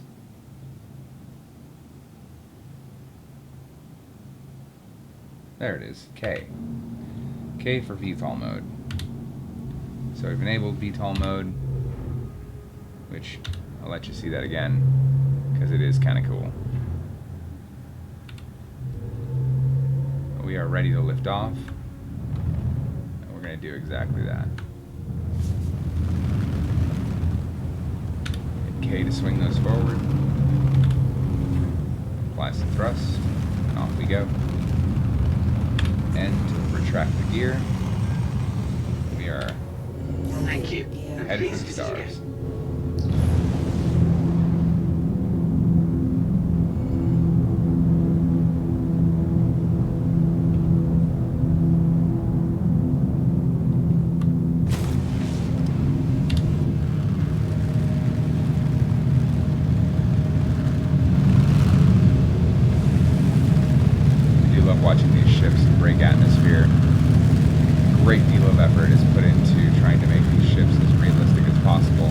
that RSI has employed actual scientists to try and bring a sense of realism.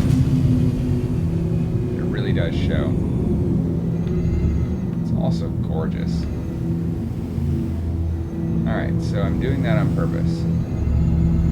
Seeing the red there, you need to be careful because you're pulling a lot of G's in this game, so you want to be careful how you come out of those climbs, because you can red out and you can put yourself to sleep. So notice that we're going 335. This is not even close to as fast as the other ships that we have piloted so far. It's just not that type of craft. Even with thrusters, we're still barely moving by comparison. But you'll notice that our speed picked up quickly when we started hitting the afterburners, and now we're able to maintain these really high speeds. Well, it's because we're not now limited by gravity. We're out in the inky blackness of space. So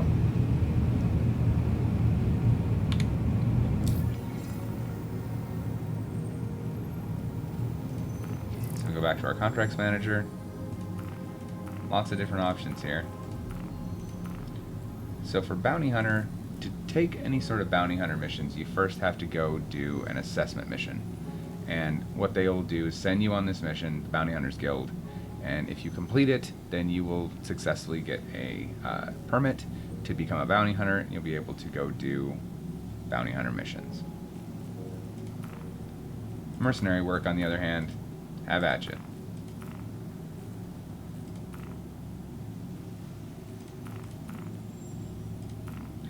So what I'm going to do now, I'm going to bring up our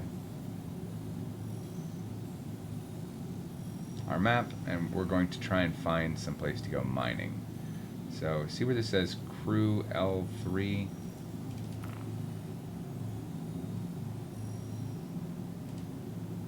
That's a gravity well.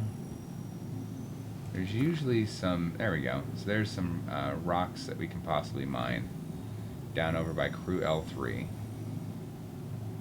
So I'm going to pause. We're going to fly over there really quick, and then I will unpause. I don't know how I forgot, but the Cutlass Black does not actually have a mining laser on it. So pop back to Loreville to pick up this little baby. So this is the MISC Prospector, and this is the mining laser in question. You need one of these to be able to do any sort of mining. This is a Class 1 laser. There are actually multiple larger craft that have Class 2 lasers, which we'll see when we start cracking rocks. Has a lot to do with the amount of power, as well as its ability to crack open certain types of rocks. The Prospector is another VTOL aircraft, so we will hop in on this ladder on the side.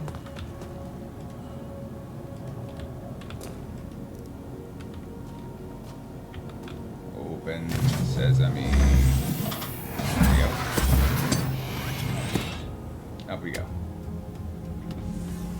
Now you did see all that cargo space in the back. You're not reaching it. That's all storage. What this does demonstrate something else I was mentioning. So see, we have a gravity gen access point, we have a jump drive access point, we have a cooler, we have a computer, emergency kit, shield gen. So this is what I was talking about with the panels. Eventually, what they're expecting is that you'll be pulling open these panels. Here's life support.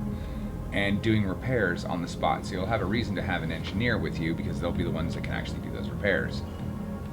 This one does have a bed as well, so you can actually sleep, which is nice. I don't know how much the toilet's going to be used, but there is a toilet here. Combination shower / toilet. I don't care how you, I don't care what you fly, just wash your hands. Alright, we're going to hop into the pilot seat, which I'll move around here, and you can see it's this giant glass enclosure. which is kind of cool. So we will fire up the engines and bring the flight systems online. How can I best help you today? We will switch to VTOL mode. I'm going to bring up my Moby Glass. I will request clearance to take off.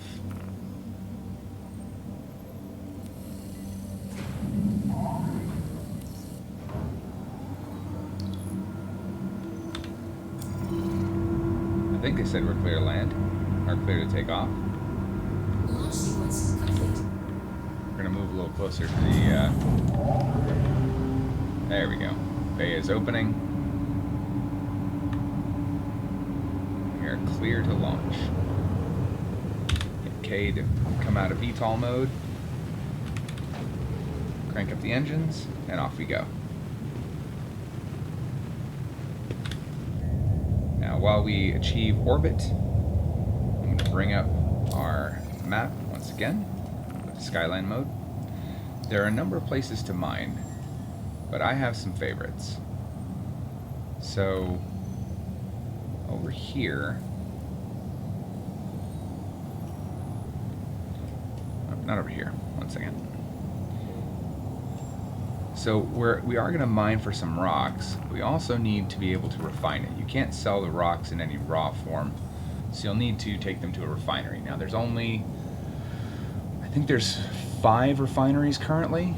The one that I usually go to is Faithful Dream, and that is close to Hurl L2.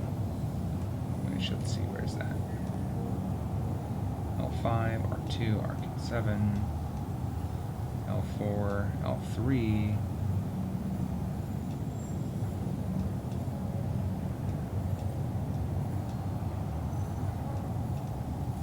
Here we go. So if you zoom in here, you'll see there is Faithful Dream Station.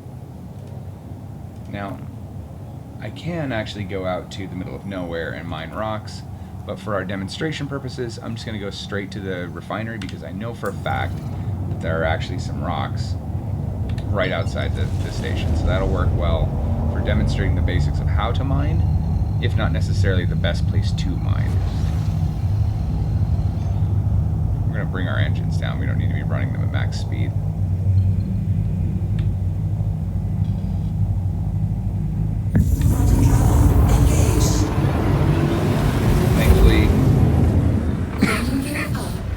Thankfully, the system has enough sense to bring up the gear, because clearly I did not.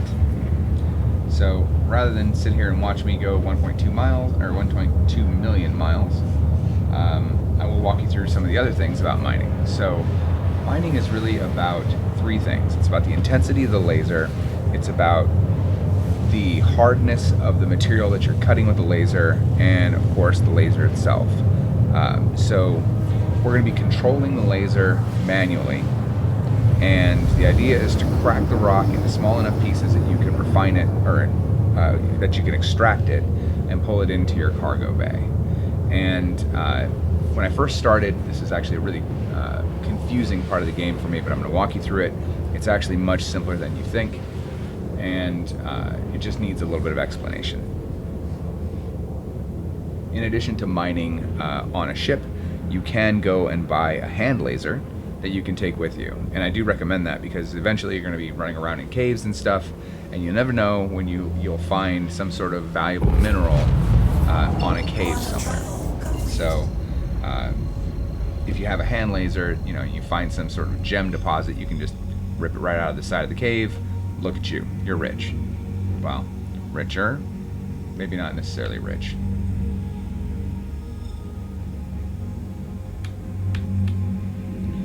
Alright, our spooling didn't want to go, so we're going to do it again. Excuse me. In addition, you can also buy a number of prospecting vehicles that have a mining laser attached to the vehicle, so you can bring that out, and it carries with it a little bit of storage as well, so you're doing better than just a backpack at that point. There we go.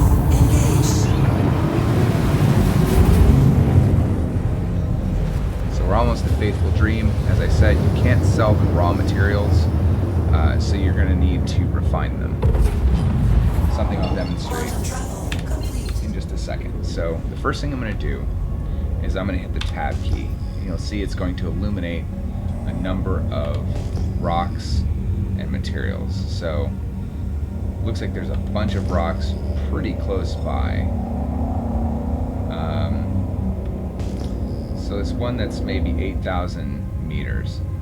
Let's zip over there. That seems like that'd be a good place to start. Now, when you are navigating in a asteroid field, you might as well think of it as a minefield because it is very dangerous, and you could end up dead. So, you know, be careful. So we're going to approach slowly. We're going to continue to ping just to make sure that we can see the various rocks. And see, we've identified a rock already that is a suitable candidate for us to crack. So carefully moving up on this thing. We don't want to hit it. Oh my god. No! Alright. So we hit the rock. As I was saying, approach slowly. Now we've damaged our ship. Alright, we're 200 meters away. That's actually relatively close for what we need to get done. We'll move a little bit closer because you need to be at an optimal range. And that's about it. So the first thing we need to do is put ourselves into mining mode. We hit M for mine. I know, super intuitive, right? M. And it brings out that mining laser that we saw in the beginning. I'm going to hit G, which puts us in gimbal mode, which allows me to move the laser around. And you'll see that we now have laser intensity on the left, and we have a charge level on the right. We also have a scanner that's telling me what's in this rock. It's 63% inert materials, 23% diamonds. Wow, that's actually great. 9.5% corundium and some borax. So we'll left click. Fracturing mode on. That brings up the laser. So that's going to put it in fracture mode. And then we slowly move the mouse wheel up, and that's going to raise the intensity of the laser. Now I don't see this moving up, so we might not be quite in range. Yeah, see how it says effective range insufficient? Current range is 96, so we're going to come out of mining mode. We're going to move a little bit closer. Now something to be mindful, when you crack this rock, it is going to move. So you want to be mindful of that when you are cutting into something, because when it explodes, well, you know, lasery. Alright, so we're slowly starting to cut in here. It says we're in sufficient range. Not sure what sufficient means. But you can see the charge level starting to rise. So you don't want to go too fast. I feel like we're right on the edge of causing a problem for ourselves here. So I'm gonna move a little bit closer. This is probably the closest I've ever had to be for an asteroid. Let's try this again. Optimal range. Perfect. Mining mode on. Fracturing mode on. So now that we're in fracturing mode, we start firing the laser. Start raising this charge level until it goes into the optimal range. You want to do this slowly, as opposed to the way that I approach this rock. You want to do this slowly because you don't want this thing to explode. You want it to crack, but you don't want it to break and literally explode and shower your ship full of debris. So we keep bringing up the intensity until we get into that optimal range. You can see it's starting to fracture now. All this is done again with the scroll wheel on the mouse. If you're using a controller, obviously you can do that as well. You just need to map it to something with the scroll wheel type function. Alright, we're in the optimal range. We don't want to exceed it though, so we're going to very carefully try and bounce back and forth. But you can see it's going to get out of control real fast. So cutting it back, there we go. Now we're in the optimal range. Keep it there, and fracture. Perfect. Alright, so see how that's gold, that's gold, that's gold. That's telling you that these rocks are still too big for you to be able to hoover up. So we're going to crack this one. Just as before, we're going to be very careful about how we raise the level. These smaller rocks should be faster. Well, that's 100% inert materials. I don't want that crap. We're going to extract off of ones that had all that diamond material in it. The inert materials, don't want that. Alright, so that has the corundium in it. I want those diamonds. So this particular vessel only has 32 SCU of storage, so we're going to want to be a little judicious about what we hoover up for that. Alright, so there's our diamonds. So we're going to cut into this. Oh, that's extraction mode. We cut into it, so we need to be in fracture mode. So we'll bring this up.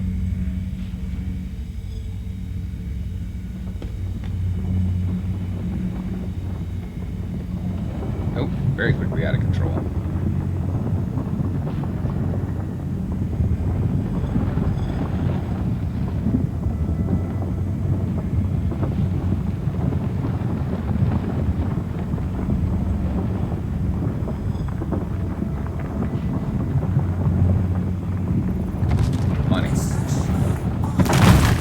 See how those are now purple?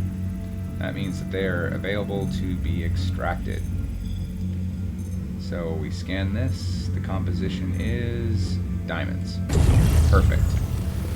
So we'll start to hoover that up and pull it into our cargo bay. There's not going to be a great deal of material with these, so I'm just going to hoover up all of it. Excuse me.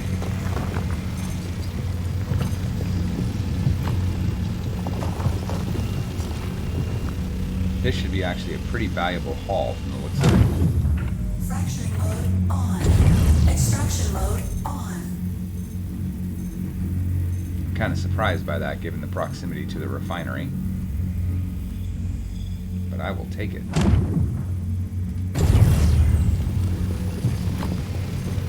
You can see we're pretty much at half of our total storage. Man, that's 100% diamonds. I hope diamonds are worth something. Alright, so now we're back to needing to fracture these. Looks like that's a little bit of diamonds. This one, let's finish the scan.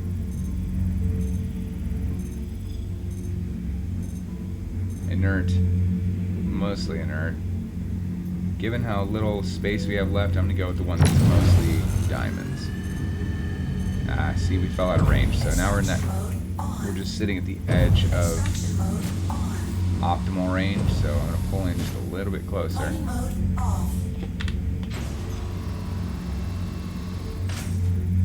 Now there are larger craft that can be piloted by a crew, and that's where you're going to have a pilot that's moving you into position. You're going to have somebody operating the laser. You're going to have somebody operating an extractor. You're going to have a whole team basically working at the same time. Those craft, I want to say, they operate with a crew of 5. You can operate with less than 5, but optimally 5.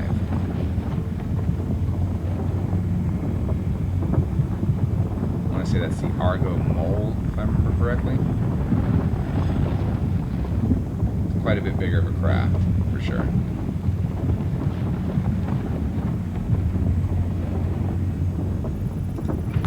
Alright, that one's cracked.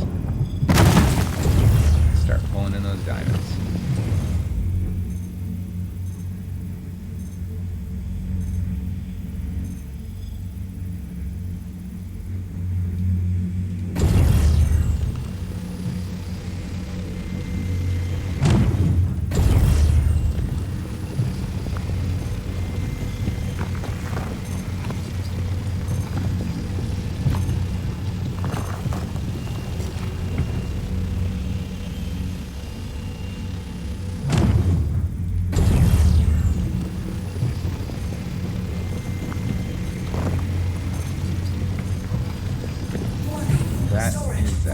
storage is full.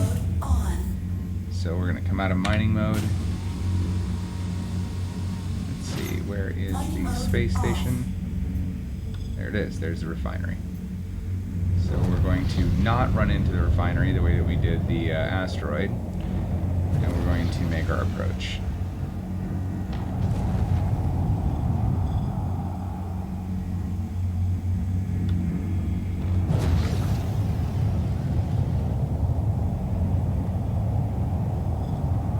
Funny thing about space is, as slow as it looks, you're actually moving much faster than you think. So just be mindful of that when you're making your approach. It's very easy to accidentally slam yourself directly into a target.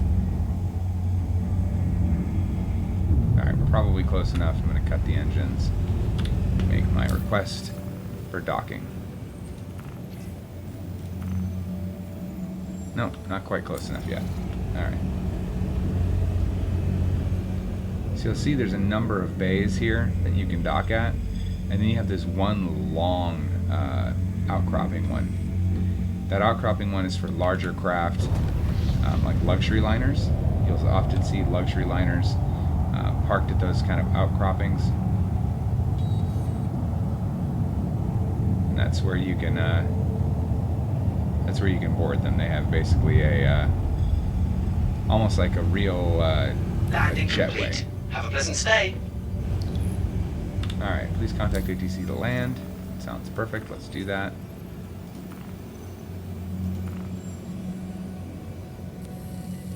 Opening comms. It should tell us where to land.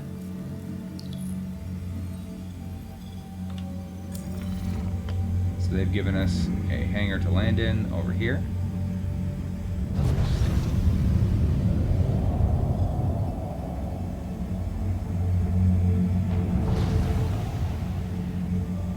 Looks like we'll be kind of flying past and then flipping around.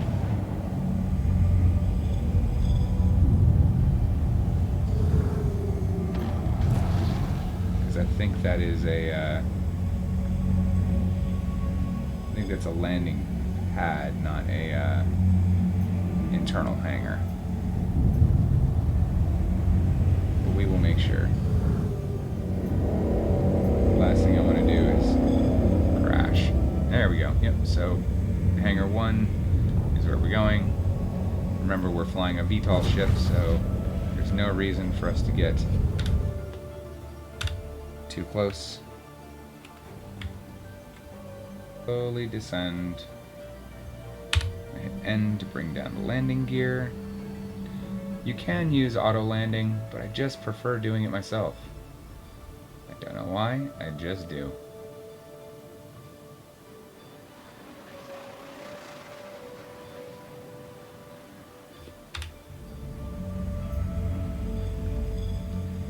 Gently come in for a landing.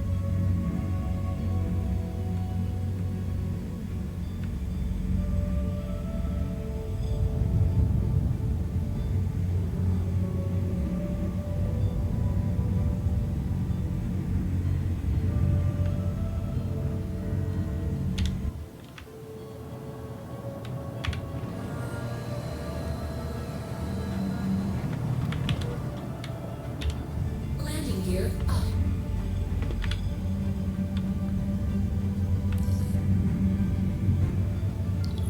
Landing gear down. Landing successful. Look at that. Landing successful.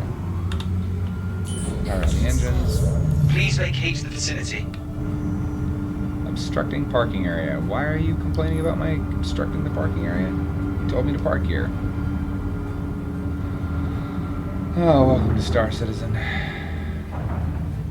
For your safety, please vacate the area. Thank you for your cooperation. Engines on. Launch sequence complete. I have no idea why I'm being impounded, but For your safety, please vacate the area. predict Thank bad you for your things are about to cooperation. happen as I try to rapidly vacate the area.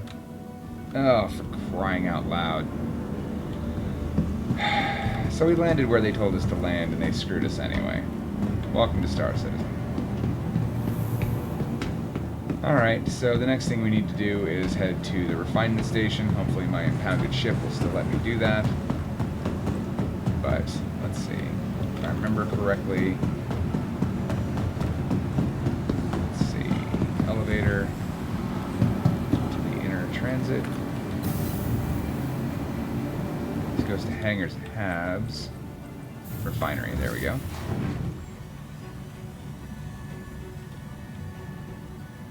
Ridiculous.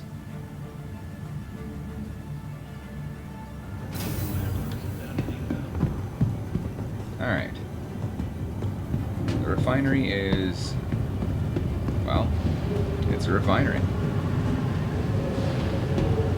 You can see that they're pretty much melting everything down and turning it into usable material for whatever else. Little medical station. Fire extinguisher. What we want to do is make our way up here to the support center. Actually, it's not the support center. This is where you can buy some equipment, which is nice.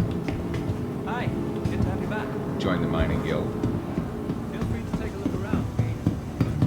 No, we need to go upstairs, I believe. That's where the computers to do refinement is. Yep, there we go. Refinement processing.